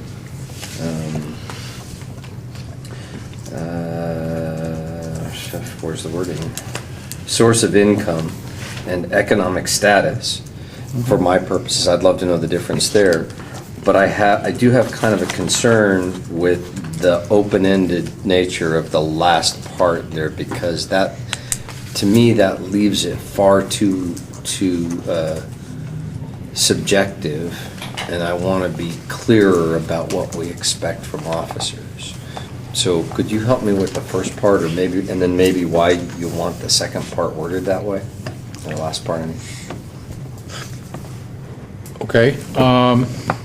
I see a difference between source of income and economic status. I mean, you can have, you know, essentially we have, I suppose it relates to this question of rich people being good and poor people being bad, which is a common belief in this society. And so, just as an example, and I wrote this down at the end of the sheet, there was when the city sort of group came to visit the Kesey Square thing. The whole group with the mayor and Chief Kearns and the city manager and a couple of the councilors diagonally across Broadway. Now, these are all good people, okay? higher socioeconomic status, but at the same time, EPD was handing out tickets to homeless people specifically for exactly that crime. Okay? So that is not an equal application of the law. Now, I was not in favor of that group being ticketed for this, nor am I in favor, if it doesn't create a dangerous situation, to ticket homeless people for that either. So that's something that's being done based on, we have an observable situation based on socioeconomic status, and I would like to see that not occur. So the difference again between source of income, it could be no source of income. It's source of income is kind of the derivative of socioeconomic status. I mean, you either have wealth or you have income. Wealth and income are not, the same thing. Okay. And the last part, why so broad? Well, in the sense that, what about people who like to discriminate about people with big noses or some other identifiable characteristic that does not relate specifically to a particular crime? In other words, a bias of whatever nature not yet identified in the existing list. I would say I appreciate the answers. As to wrap up my thing, I would say my challenge with that part is that that's one of those in the eye of the beholder things that one might accuse an officer of bias based on some very subjective grounds that may not actually exist in the officer, but may be in the thought process of the person alleging such a thing. So that's a little wide open for me. Okay. Carter, did you have something to add about The issue of source of income versus socioeconomic or economic status is something that has been discussed. Source of income started at having to do with folks who had public assistance and were being discriminated against in public housing. Mm-hmm. So the source of the money that they come couldn't be the reason why they didn't get housing. It is being used to address socioeconomic status, and it is not as clear and precise as naming socioeconomic status. So it is refining source of income because it didn't originally intend to be used for anything other than Section 8 vouchers, for example. I could support one, but not the other. Okay. I'm willing to drop the final phrase. Would that work for you? Okay. Acceptable to the second. Yeah. Is that acceptable to second? So we've got a friendly amendment? Yeah. Okay. So that would cross out after the word and just get rid of that remaining part of the sentence. Okay. And Is I assume everybody clear religion. on that change? What's that? And I assume the word. But yeah, religion disappears because, yes, you're right. I didn't notice it. It is here. Yes. Yeah.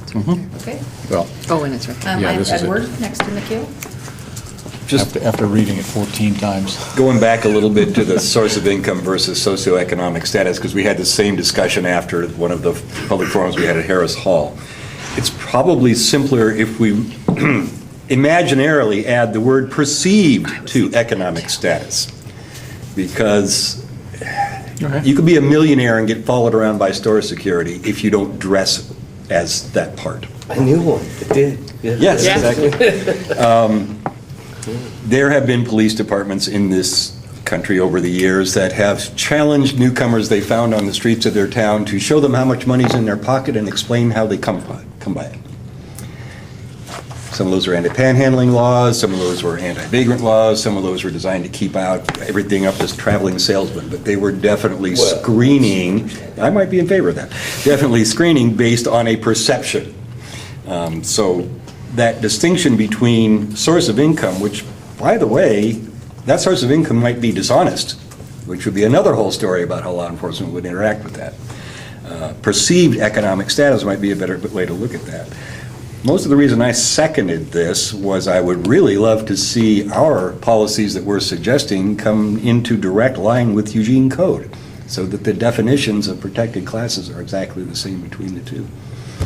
So that's all I have to say on that. Thank you. I have Juan Carlos next in the queue.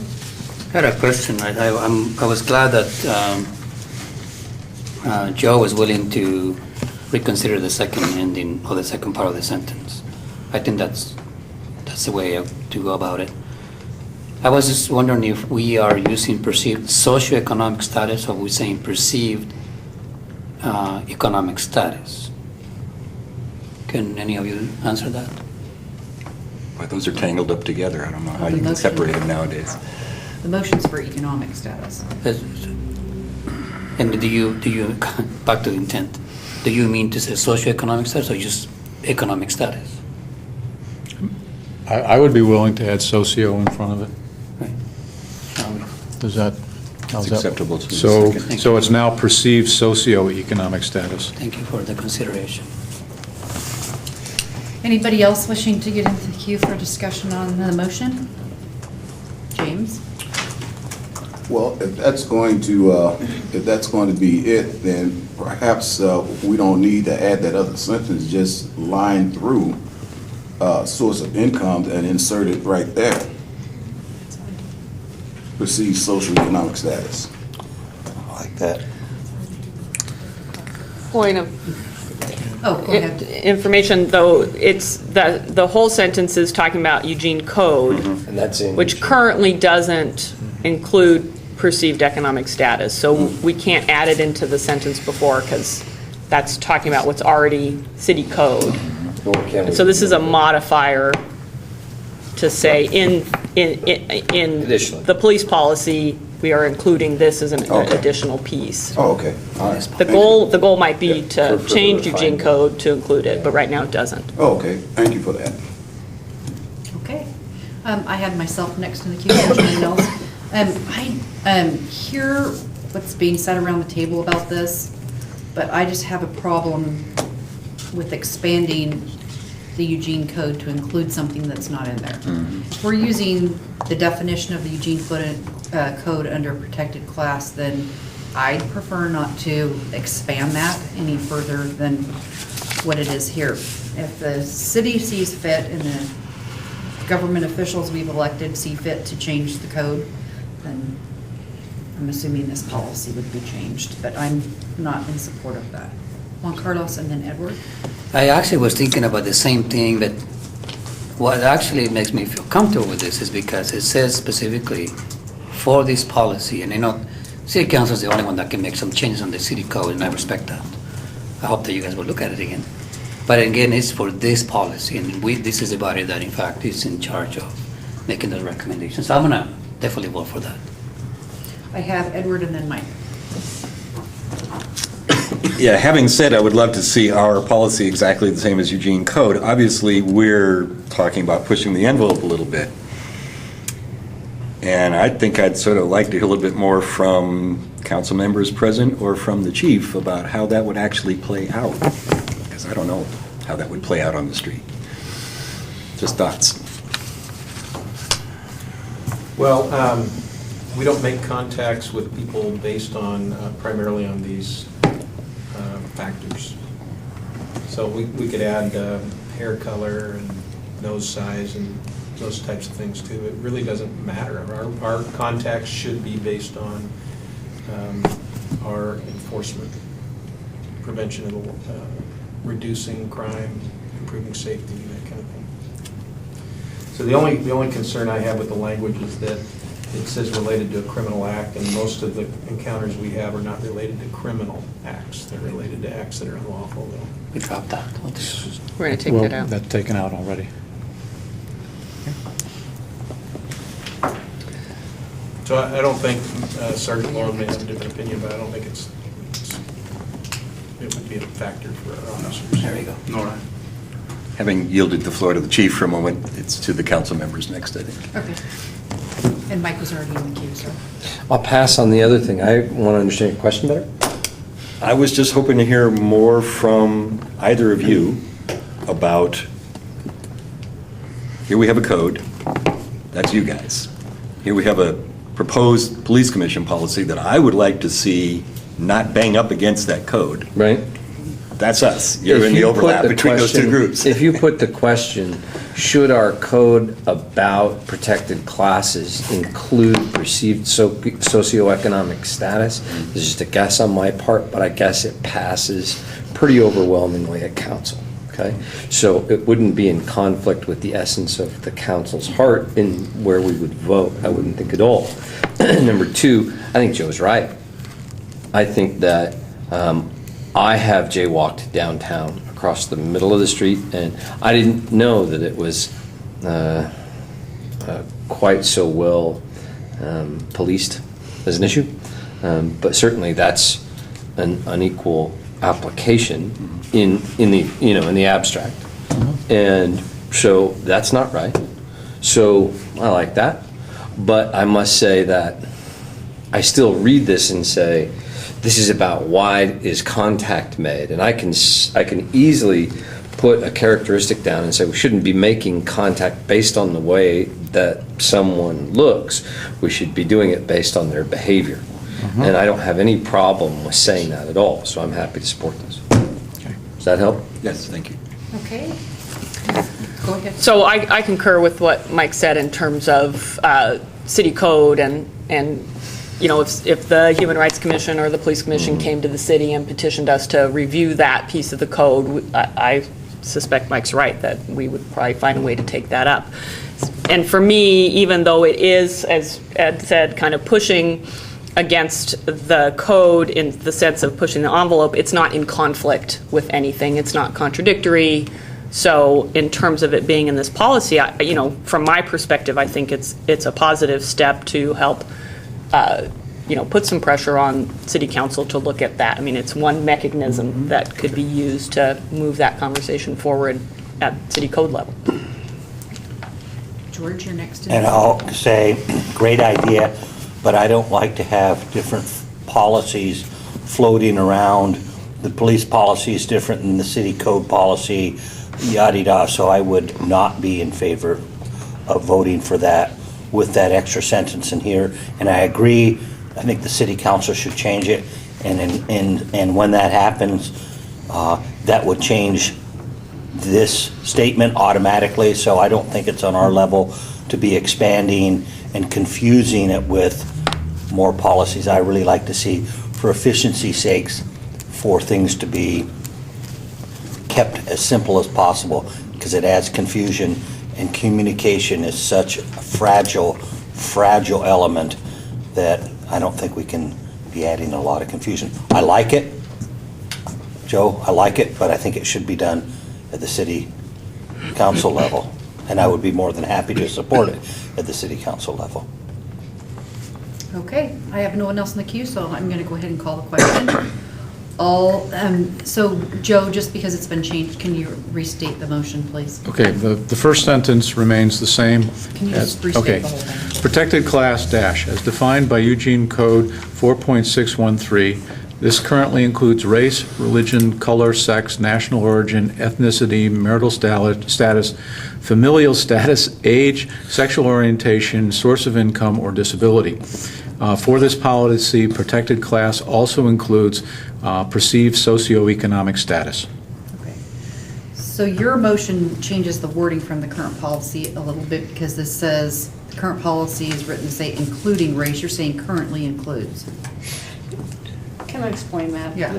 The definition of protected class has changed since this was written. So it now includes gender identity, which isn't listed here, and it highlights the fact that if you name what you think the 4.613 means, it'll be out of date as soon as the council updates it.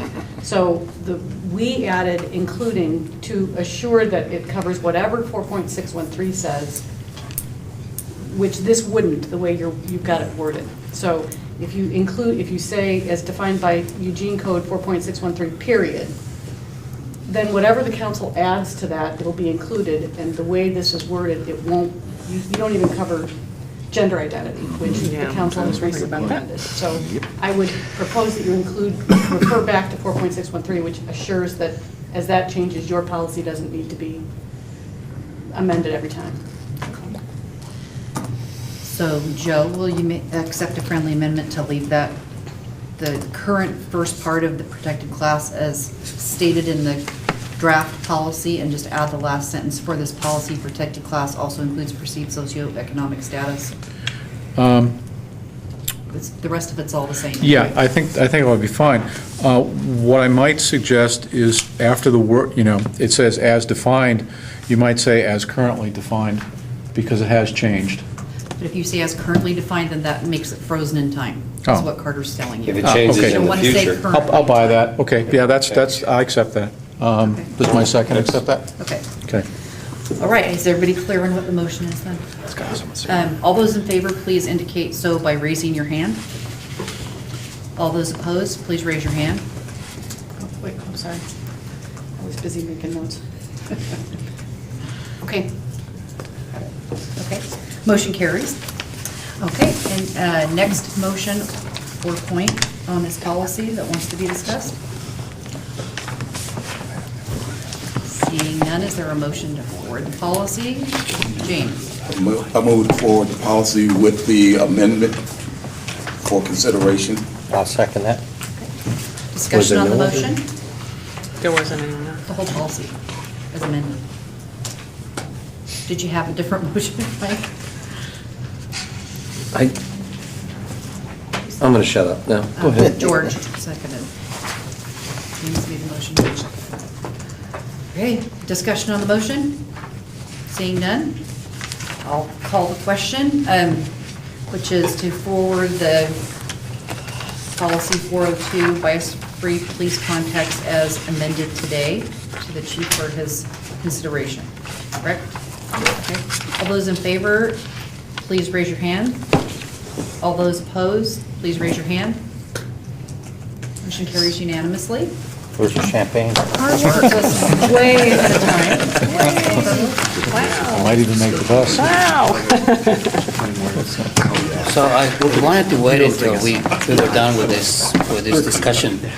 So if we were to ask council representatives to consider at the council level to amend the actual code, how would that look like and what would be the directive? So I see what you're asking us to do, but I don't know how, whether it has to be an emotion or an agreement or whatever, but I see the value not just so much for the police commission policies, but across the board on other boards and commissions that, in fact, deal with that code. So I wanted to make a motion in terms of having you guys bring it to council, but I don't know what the best way to do it. I have to raise a point of order because that's not on the agenda. So if we want to put it on the agenda, we need a vote to add that to the agenda today.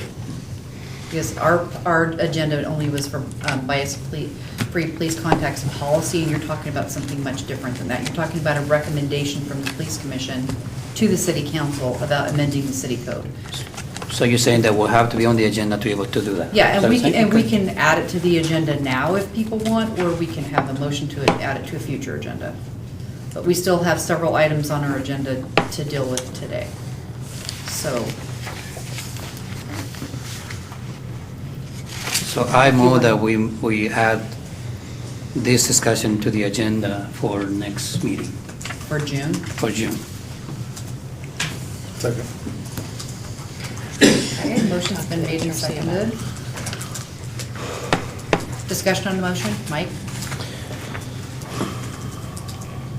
I understand the desire to have that as a part of a wider application to city policy. But for me, I can think of at least a couple of conflicts with that added to other parts of city policy, whereas with police contacts, it makes a ton of sense to me. I would want city attorney as a part of that conversation when the council decides, and so because I would want to have, I'd have a lot of questions I'd want answered. So I would think before this body is ready to make a recommendation like that we would probably require a level of study I'm not sure we're equipped for, but I recognize the desire to make such a recommendation. I have George and then Edward. I'm sorry, I must have been stretching.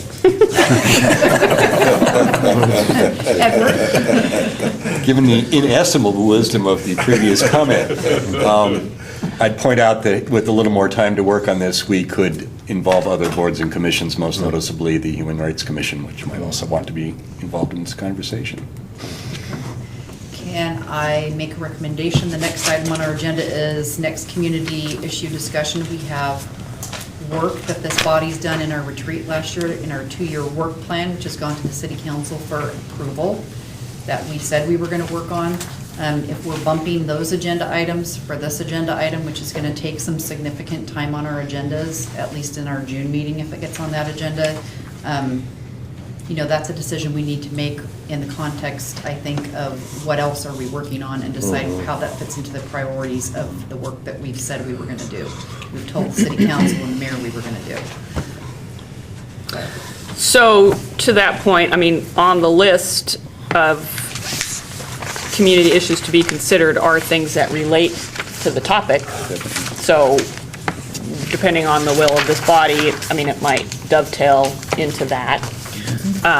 But I did appreciate Tamara kind of described the procedure for making a recommendation to the city council. This is kind of the mechanism. I think that would be right. I wasn't trying to make a suggestion, but I appreciate you picking it up in terms of acting on that right away.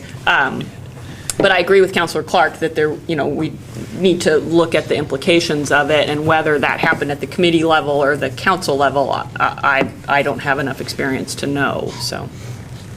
Mike? I would, because it's Councilor Charette and my job to keep the council well informed about what we do here. That's, as liaison, that's our predominant role. And so we make regular reports about what happened at this table to the rest of the counselors, because they can't come to all the meetings, and that's kind of the point. I'm perfectly happy to say we passed a bias-free contact policy at Police Commission, and it included adding these words to our current, city code in that provision. And the body would have loved to have made some recommendation to council about that, but it involved a level of work that we have a lot of things to do. So, I think it's an interesting thing that the council may want to consider at some point, and we expanded it at Police Commission in the way we did. I'm going to make that report the next time we're asked to make a report about Police Commission at council. So it will get there as a recommendation or as a thought, just so you know. Yeah. Anybody else? Oh, Juan Carlos, sorry. I had you on the list right here. Go ahead. So, the bottom line is how to find the mechanism to start the conversation. And it may be as complex as several months or whatever. But given that I don't read every report that the two of you present to the council or any other, I haven't come across those kind of reports. I don't know whether it's in executive, whether I just haven't taken the time to read when you do the reports. But given that you're saying you're going to, I think it's a good idea. I would still like to see a vote on that. Okay, I have myself next in the queue. I am going to vote against the motion, not because I don't think it's a good motion. I think if this group wants to take that issue up, I think we should. But I would prefer to discuss that in the next agenda item in the context of what are we working on next, rather than have it automatically preempt any of the items before we get to that discussion. So I'll be voting against the motion. Are there any other comments or discussion on the motion? Okay, I'm going to call the question then. Can you restate it? Yeah, Juan Carlos, can you restate the motion, please? Yeah, and the motion is to ask the city council to have a discussion with the council in terms of reviewing the code 4.613 to include perceived socioeconomic status, and to have it on the agenda. But I could amend it to have a different month if that will help. But if that's still not going to help, then we'll keep it the way it is. Okay. Point of information. Yes. Is there another month that we could put this into that wouldn't interfere with this? Because that would change my vote. This is a 2-year work plan. These are the things we said we were going to work on in the next 2 years, from last July 1 to June 30, 2015. Okay, so this is in the queue ahead of this motion, essentially. Claire? I move to table the motion till after we've had our discussion on what our next Okay. topics Move to consideration. table Preempts. Second. There's been a motion to table in a second. All those in favor, please indicate so by raising your hand. All those opposed, please raise your hand. Opposed? Mhm. Okay. Motion carries to table. Okay, so the next. To a time specific, I apologize for my interruption. Oh, no, you're right, it should have been to a time specific. Until after we do this. And so you can bring it back to table. Oh, yes, that's right. To a time I can bring it back specific, to when is it being tabled to? She said till after we. Till after we decide what our next community issues to be considered are. Just clarify it with me. Does anybody want to revote on that? No, okay. So the next item on our agenda is, so next community issue discussion, select topic and scope. And Carter has included in our packet today a memo which outlines the community issues discussion, which the Police Commission work plan includes. There are 13 of them listed. Carter, will you lead us through that discussion?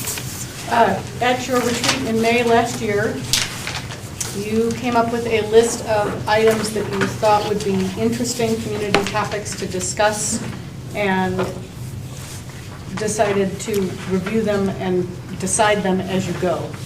So now with the adoption of the bias-free police policy, you're ready to pick up the next one. This is the list of everything that was in that plan that went to the council, and the wording at the bottom is what went in the plan as well. Quarterly, the commission will discuss these issues and any emerging issues and determine which issue will be addressed next, with a specific goal for the commission's involvement and work plan to accomplish the goals for that work item. So at this point, your charge is to discuss this, identifying, acknowledging that emerging issues is also on there, and figure out to what end. So what is your purpose in having the conversation? And that will drive the next couple of months of agenda setting. Okay, I have Mike, and then Jim, and then Jesse, thank you. I'm starting a new fresh piece of paper so I can tell. Thank you. I would find it particularly helpful personally if the chief would make, or was willing to make comments on what would be particularly helpful to him in these topics for us to consider next. If there's something specific that would be helpful for any particular reason. Do you want us to come back to you on that? Yeah. After you have a chance to look at it, okay. So just let me know when you're ready. Okay, Jim? Well, I was kind of going to bring up the same thing, but it kind of pinpoint a little more and what issues the chief sees in the community that he might like us to address, which may not even be on this list, or what policies he feels we should possibly review next, that he's looking forward to having information from us, so. All right, Jesse? I think we need to talk about constitutional privacy, drones, automatic license plate readers, cell phone searches, things having to do with the emerging technologies that are hitting the streets fast. For $12,000, you can buy a camera that's going to read every license plate of every car that goes by down the street. You can track where people are going, and it's excellent technology you can do a lot of police work with. What do we want to do in our community? We have to make these decisions now. It's going to come in, it's going to be here, and then we're going to be reacting to it. So you're proposing that we work on item 7 first? Yeah. Edward and then Claire. Actually, Oh, Claire had her hand and up then first. Edward. Okay, Claire. So this may not cover all the things under that item that Jesse was just speaking to, but I do believe there, and I don't know what the status is, so if we did pick up this topic, we'd want to find out, but there's efforts at the state level to set restrictions on statewide law enforcement use of drones and automatic license plate readers. I don't know what it does in terms of cell phones, and I don't know where it is in the legislative process, so I don't know if the chief has an update on that, but that would obviously need to inform that discussion. Yeah, right, exactly.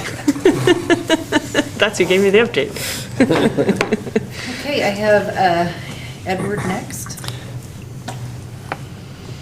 my first thought when you started up about that was, okay, it's a popular issue right now, and people are very much concerned about it from the NSA on down, but is it the most important thing on here? And then I got to thinking, yeah, anything that undercuts trust in the department touches on everything else that the department does and that we do.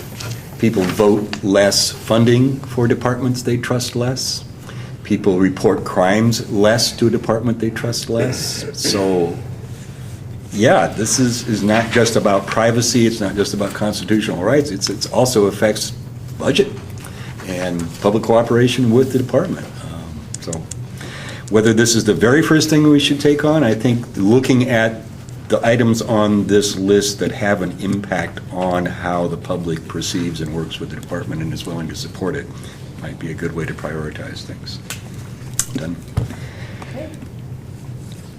Chief, are you ready to? Sure. Okay, go ahead. I think that Jess has some good ideas. We don't have drones or automatic license plate readers right now, so I wouldn't have that at the top of the list. I do think those are things that we should develop policies for. It's good to think in advance about what the intent of that type of technology is and what limitations we should put on it before we own it, I think. We don't have a policy on our use of body-worn video cameras. We're using them essentially in the same way that we do the in-car video systems. But a policy on that would be good, and I think Sergeant Lowen could probably crank one out pretty quickly without too much trouble. But the place that I would start, if I could make the suggestion, would be on closed-circuit television systems for security in the downtown area. We are going to pilot some video systems in the downtown which have high incidence of crime in an effort to reduce crime there. And it'd be nice to have a policy in place before we do it. Hope to do that this summer, start something like that this summer. Okay. I have Juan Carlos, James, Bill, Mike, to you. Juan Carlos. I really appreciate that you asked the chief to chime in and kind of give his perspective on this. Now I'm now at conflict with whether or not we're in fact limited by our own list, or we can bring what the chief is brought forward. I mean, this is back to what point where you were making earlier. If that's the case, I mean, I know this body before I joined, wisely so, jumped into the opportunity to help the department create a policy on tasers, as the department was going in that direction anyway. So this body decided to jump in and try to have something in place, but I think it was a pretty wise decision. So I would like to see this body be now more proactive rather than reactive. We've been reactive over the last several years in terms of policies, and I think a combination of the two will be great. I would not be opposed in adding these two policies the chief is presenting. What I would want to ask, whether we add them into the list or not, is we will need to make sure what specific goals for the commission's involvement may be, whether it's just creating the actual policy or just making the actual recommendation, yes or no. So that will be my think about as we move forward. Again, will not be opposed in adding those two items to this list. James?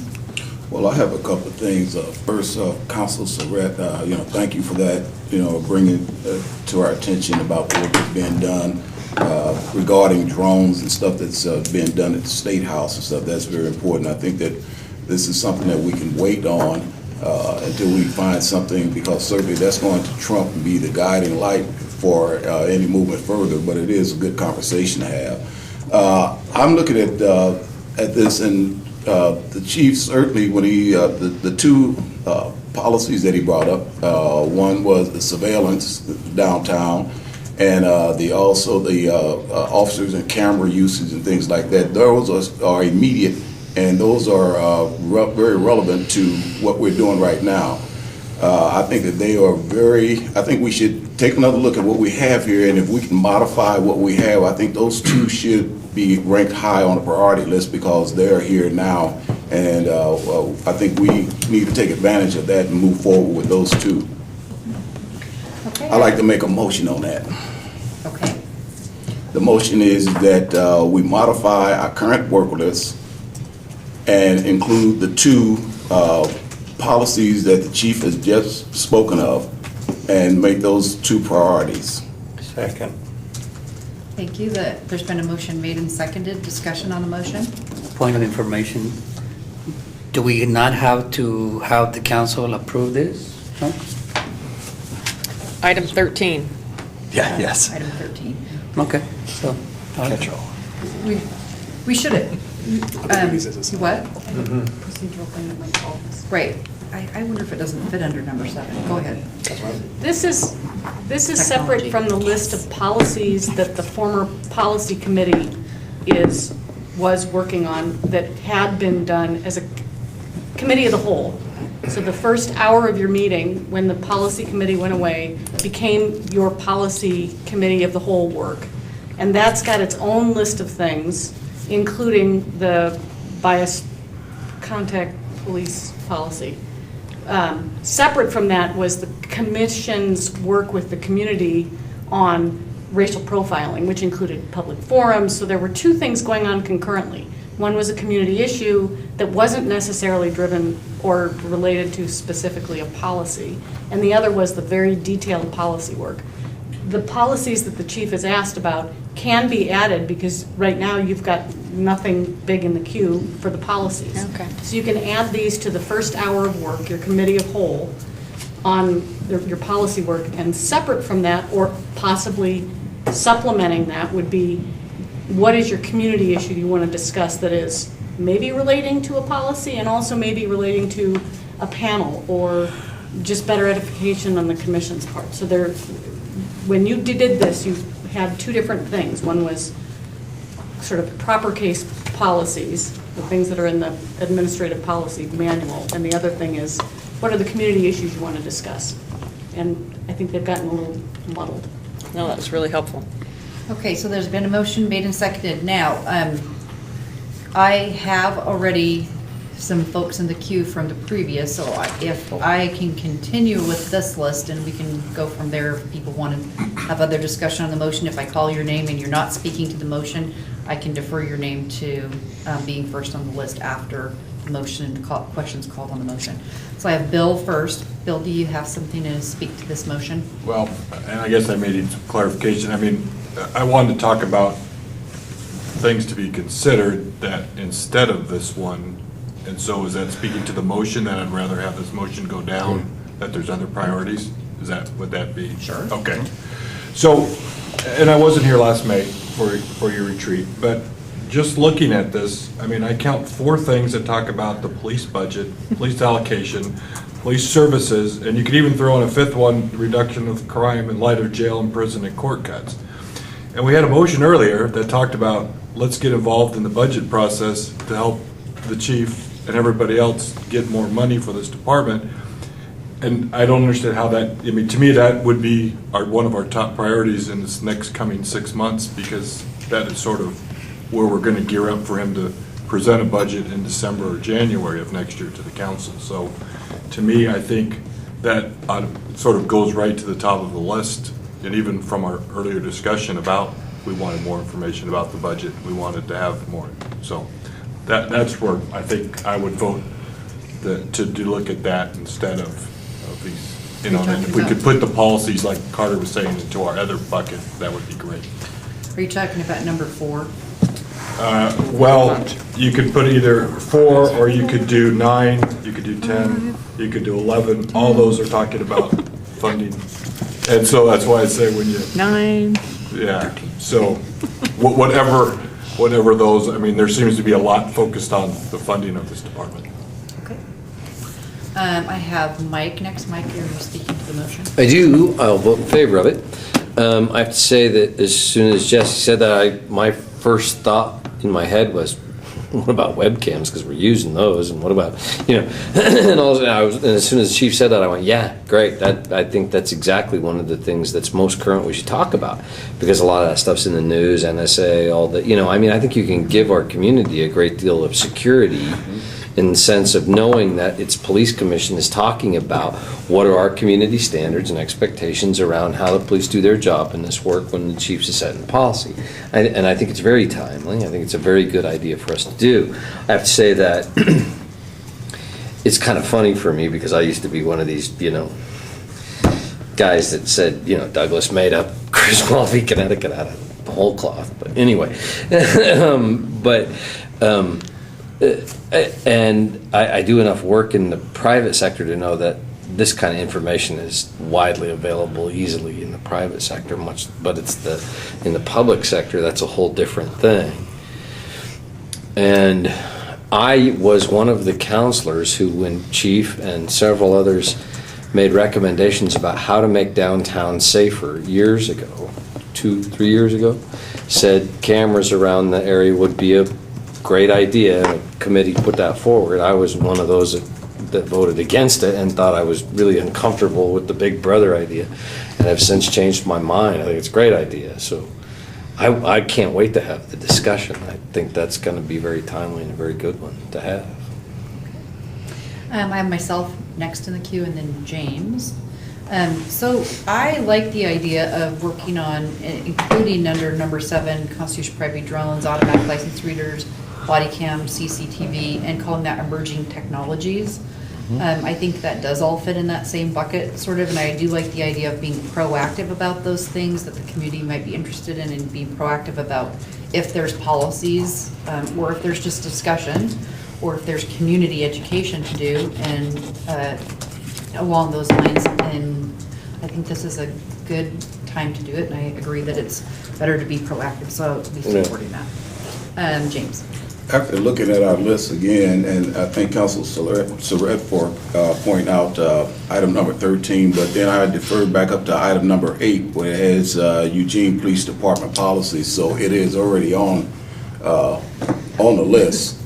I would just like to move forward with that, and as Carter suggested, we can have that scheduled during one of our regular work sessions as a whole and stuff. So I would, at this time, I would withdraw my motion, because we already have the means already available, and we just need to have it scheduled to the calendar.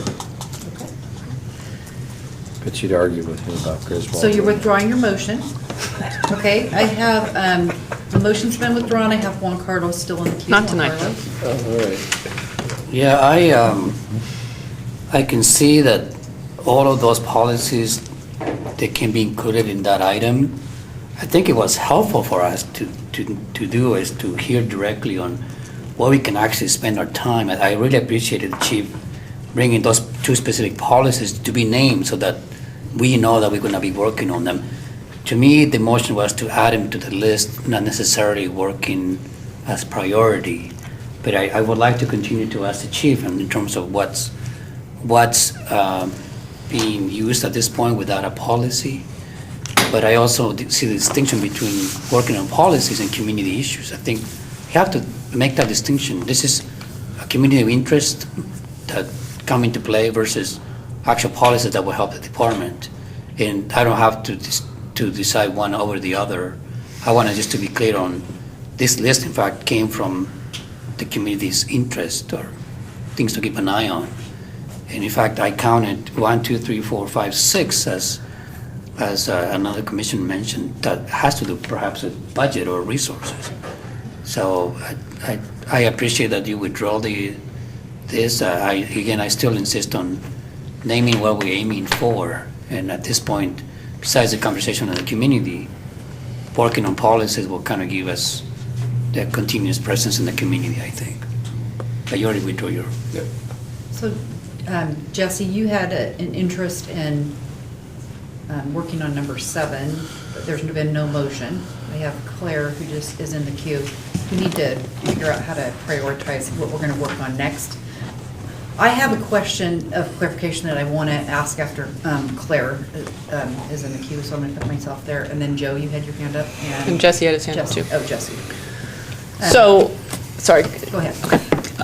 So from what Carter's explanation, it sounded like we have the option of deciding to work on some particular policies and considering a more broadly community issues. So this particular topic, and I liked what Tamara had to say about, emerging technologies and creating policies about them, could cover both of those.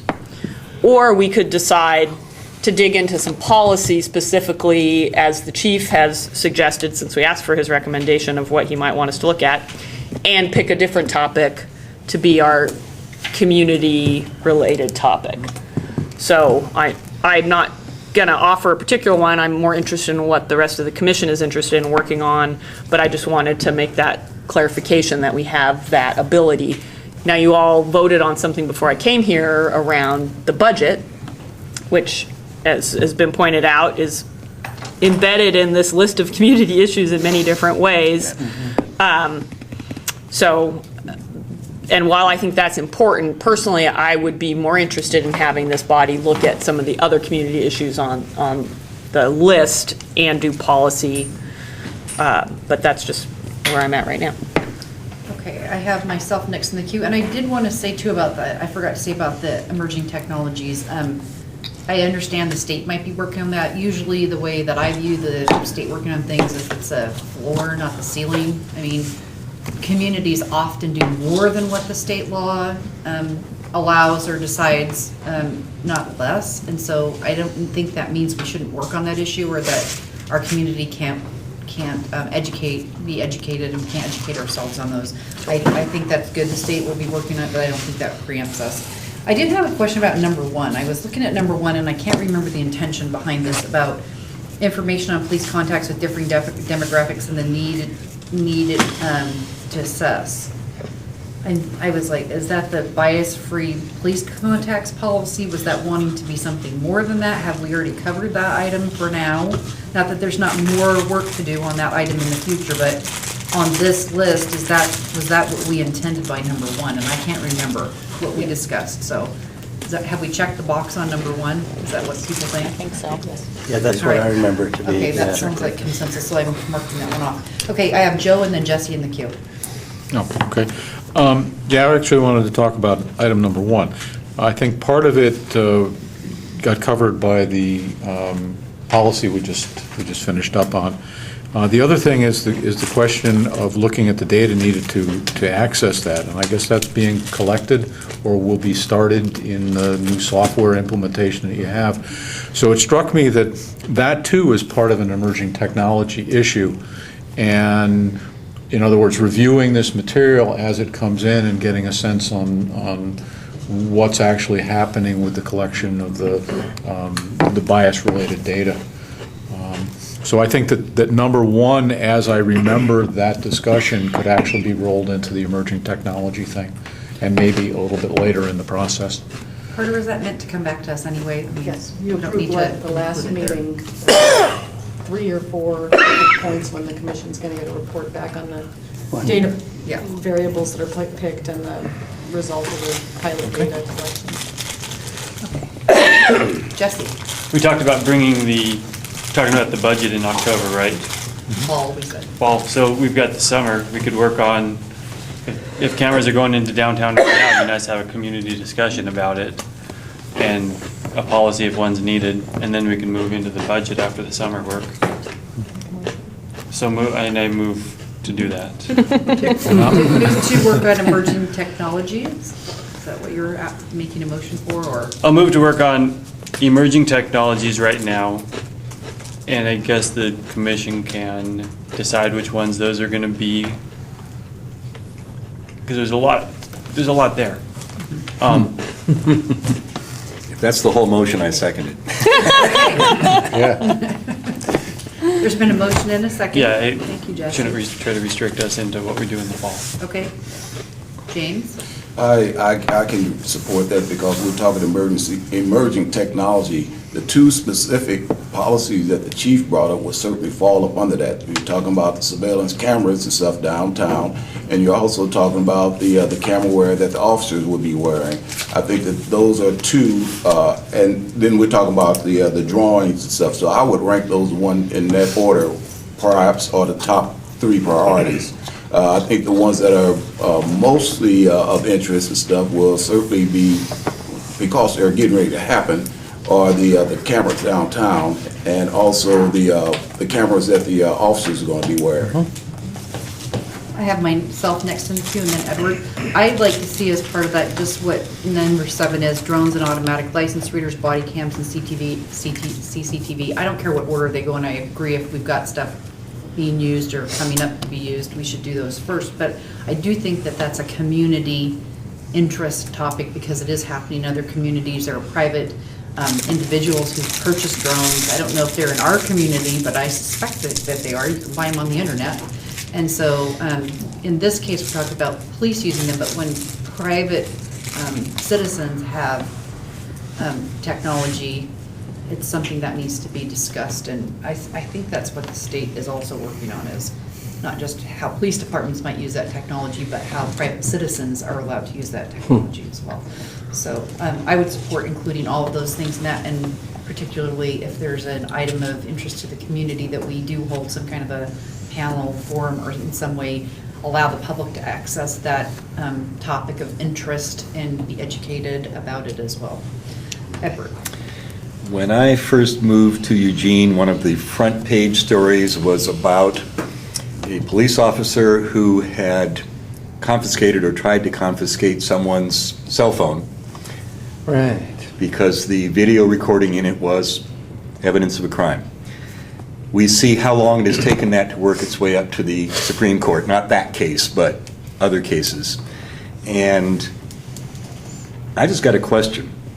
When someone sues the city successfully over some issue of emerging technology that we have no policy for yet, who pays for that besides the taxpayers? Does that come out of the department's budget? Does that come out of general fund? Who pays for that? Comes out of a risk fund. Risk fund. It seems to me that our attention to these policies now could save the city some money somewhere down the line, and that comes back to budget. So Nice tying that together. Good job. I would also just put this on people's radar as we talk about this. Yes, I did work some more technology into that. I was approached several months ago by someone who wanted to open a business downtown and wanted to put in surveillance cameras that would cover the street. And they said, "You're on the police commission, is that legal?" And I said, "You need an attorney for that question, but I can give you some practical advice, and that is if you're going to do that, reach out to the police department. Make them aware that you're doing this and offer your recordings in the case of a crime." Other cities have made whole networks of this. However, this makes the question of responsibility for the use of those recordings a city issue, not just that business's issue. So that's something we might want to examine as we go forward in this, is that's another aspect of it, is it isn't just the department's own the cameras, but how would the department use information gathered by other people, and then does that drag the department and the city into some fight over that? So I definitely think we should be looking at this. I think it touches on budget too. Okay, I don't have anybody else in the queue, so I'm going to call the question, and I think Carter has a suggestion for how we might move forward with this if the motion passes. So all those in favor of the motion, should we have, let's see, who made the motion? Jesse. Who seconded it? Joe, right? Did you second? No, Edward, Oh, Edward was fast. And it was somebody on this side. So can you restate the motion, Jesse? To work on Jesse, thank you. item 7, to work on item 7 this summer, or next. Which includes, Including To include emerging technology. emerging technology. Okay. All those in favor of the motion, please indicate so by raising your hand. All those opposed, please raise your hand. The motion carries unanimously. Carter has a suggestion for how we might move forward with that, and we always appreciate her input and suggestions on how we might want to look at that in our future meetings. Carter? The list of policies that you review at the first part of your meeting is equally empty with the completion of the stops policy. We can, with the next leadership meeting of setting up the agendas, add the body cam or the closed circuit policy in that slot and at the same time begin to script out what a community conversation about emerging technologies would be. So similar to the way you worked on the bias-based policing, you had policy work going on, at the same time you had community discussions going on. So I think the way to proceed with this motion is to start on the policies and also start on a bigger community conversation that will involve the community. Anybody have any comments or issues with that? Claire and then Juan Carlos? Just a question. So essentially, at the next meeting to start crafting a work plan for the topic. Probably with a presentation. I mean, the logical place to start is have somebody come in from the department who can talk about what is currently in place, what is on the horizon. So at least you have some foundation. Okay. Juan Carlos? Yeah, Councilwoman Sayre was talking about a work plan. I think that's something that we can use as a framework so that we know incrementally what we're going to be working on. But also the presentation will be very, very helpful and informative. It's already been a while, and I would really like to know more about different items. I don't have a specific order in which to suggest, but it seems to me that serving immigrant populations, services and public safety issues related to the homeless, police services in light of the budget, crime reduction in light of jail and prison and courts, and of course, advocacy for public safety resources and strategy, public safety funding. Assuming that serving immigrant populations and also the homeless is how to either bring staff or our approach, that will land obviously and be connected to budget, but I don't know if that's what we meant. I don't remember. So perhaps the ones that already have budget and there's resources, yeah, okay, those are directly related to budget, but I want to have a better idea whether or not serving immigrant population meant to specifically put a body or guiding them how to connect with immigrant populations. I didn't remember whether we had that discussion or not, but maybe leadership can further discuss that unless anybody else at this table can help me. Well, my memory is it's around the issue of the challenge with immigrant populations and concerns over members of that population who might be undocumented and not wanting to have contact with the police, and trying to figure out how to make sure we're providing adequate police services to that population in spite of those challenges. I mean, obviously there are more challenges than just that one, but that being kind of the most obvious. So I think it wasn't necessarily a resource-driven framework as more of a kind of community relations framework, which might have some resource implications. Okay. It may be the same with homelessness. James? Yes. I would, we're speaking on the issue of immigrants. I think that we need to take a broader look at what immigrants are. I had some discussion with a gentleman by the name of Mr. Togo at our meeting that we had in Portland, and he represents a growing amount of immigrants from Africa. In particular, these are women who have been brutally raped and taken advantage of. And they're coming here to the United States, and they're putting them in communities, and they're unfamiliar with any other cultures here. There are also immigrants that are coming from Europe that don't speak English, that are going through similar processes, that are being embedded throughout our community and stuff, and are not familiar with the culture here. So when we talk about immigrants and stuff, then we need to use a broader lens versus where we used to have a narrow focus on this, because it's much bigger than just that. So some of these things that perhaps we can have a discussion with EPD, the police officers, so that they can better get a grip on what the immigrant population looks like. It's not what was defined or publicized as much. It's much broader.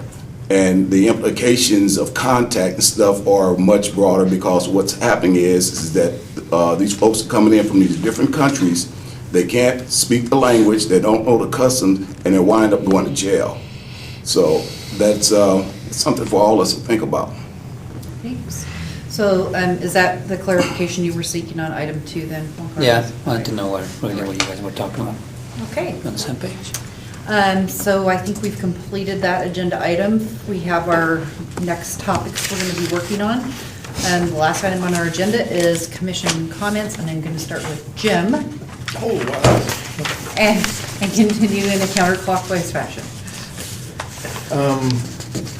I didn't want to get in the queue before to slow things down, but I did want to mention that there was I just heard on the news this morning about an individual that had suffered some dementia, and they ended up using a local helicopter, found him in a field.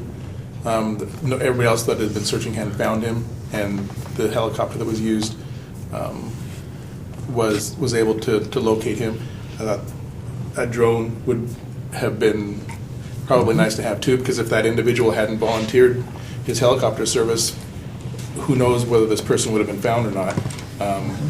I know there's a lot of bad publicity about the use of drones, but I just thought I'd bring up something that could be a positive use for drones, and even for the police or Lane County to be able to search for individuals, when it's a whole lot cheaper probably for a drone than to use a helicopter, or to hopefully get some nice citizen that had a helicopter to use it.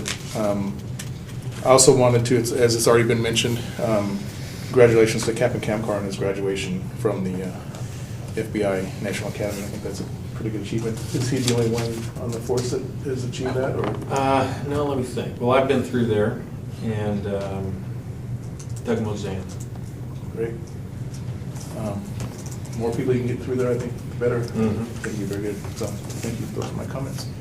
Jesse? I think we did a good job on the bias-free police contacts. The extra time was worth it. Just like a couple of other policies, they've been extended to a frustrating point, but in the end, a good unanimous product. George? I wanted to, first of all, thank you, Tamara, very good job running the meeting. Second of all, I want to thank each and every one of you of this commission. I think we're getting in a wonderful groove, not in a rut. We're shallower than that. I mean, in a great, thank you for all of you. I think these meetings have been going much, much nicer, and I thank each and every one of you for it. Mike? Jennifer Bills too, I think, right? That's right. If I had another chance to talk, I was going to mention that. That's it. Sorry, brother, I just, thought about it. So. James? Yeah, just real quick, to reflect on what Jim said about the use of drones, some of the advantages. With all technologies, there are advantages and disadvantages and stuff. I guess it's how we utilize that technology, and then who do we put entrust the use and the monitoring of those devices. Certainly, they can prove very useful. They prove very useful over in Iraq and Afghanistan. Many times saved a lot of lives and stuff. So I don't think that we should be paranoid about the different emerging technologies and stuff, because they're here. It's how we shape and craft it to our use is the way to go, because we're not going to be able to stop it. I just want to say, I think I shared Jesse's comments about, I think our hard work on this policy was well worth it, and I think we came out with a nice first policy on the bias-free policing. And I think our next topic of discussion, the constitutional rights around some of these privacy pieces in this emerging technology, I think is very important to our community to be talking about. So it's very good. Thank you. Edward? I just want to echo what I hear at several of our meetings, and say it's a real refreshing change for me to sit down with a deliberative body that actually seems to be able to work together. When I see our unanimous votes, I want to get up and do a happy dance. I sit at so many other tables where that is not the case. We can accept that. Yes, you could accept that, as long as I don't get up on the tabletop. So I just want to thank each and every one of you and the chief for the attitude that we bring to this table. We're here to serve the people and not just to push our own ideas, and I really appreciate people coming with that spirit. I don't have anything really to add, except thank you very much for the thoughtful conversation and the good work.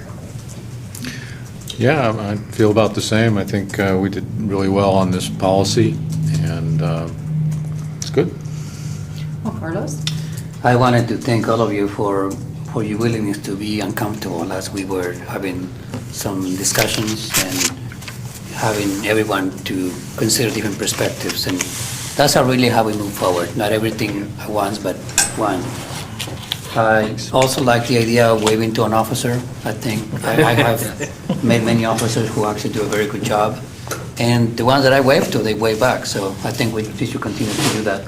Lastly, I want to say publicly thank you again to Bill, to Edward, and to Joe for being part of that committee. I think it was not easy work, but all of you were willing to just come forward and do the work. And I think we deliver a good forums and discussions, and I want to say thank you to all of you. We had a once good again. committee chairman, so that helped. And I wanted to commend the group for completing their work on policy 402. Great work together, and the pieces that went along with that community discussion. It was great to have folks in the community we don't normally see coming forward, speaking about the issues in our community. I think Juan Carlos is right. It is good to have discussions that are uncomfortable because it does help us move forward. I wanted to also thank Sergeant Lowen, he's not here now, but for assisting us with that policy and working with us on that policy, and for Captain Durr for filling in for the chief the last couple of meetings that we've had, so that we have someone here to walk us through the presentation and answer our questions. Thank you. Okay, that concludes our meeting. Congratulations on Andy Hurley. Please put your names forward. Names forward. Please. I should be under. The boss. James, you don't pass your thing forward, man. I'm sorry. Nothing. Didn't pass your name tag forward. If people knew the degree to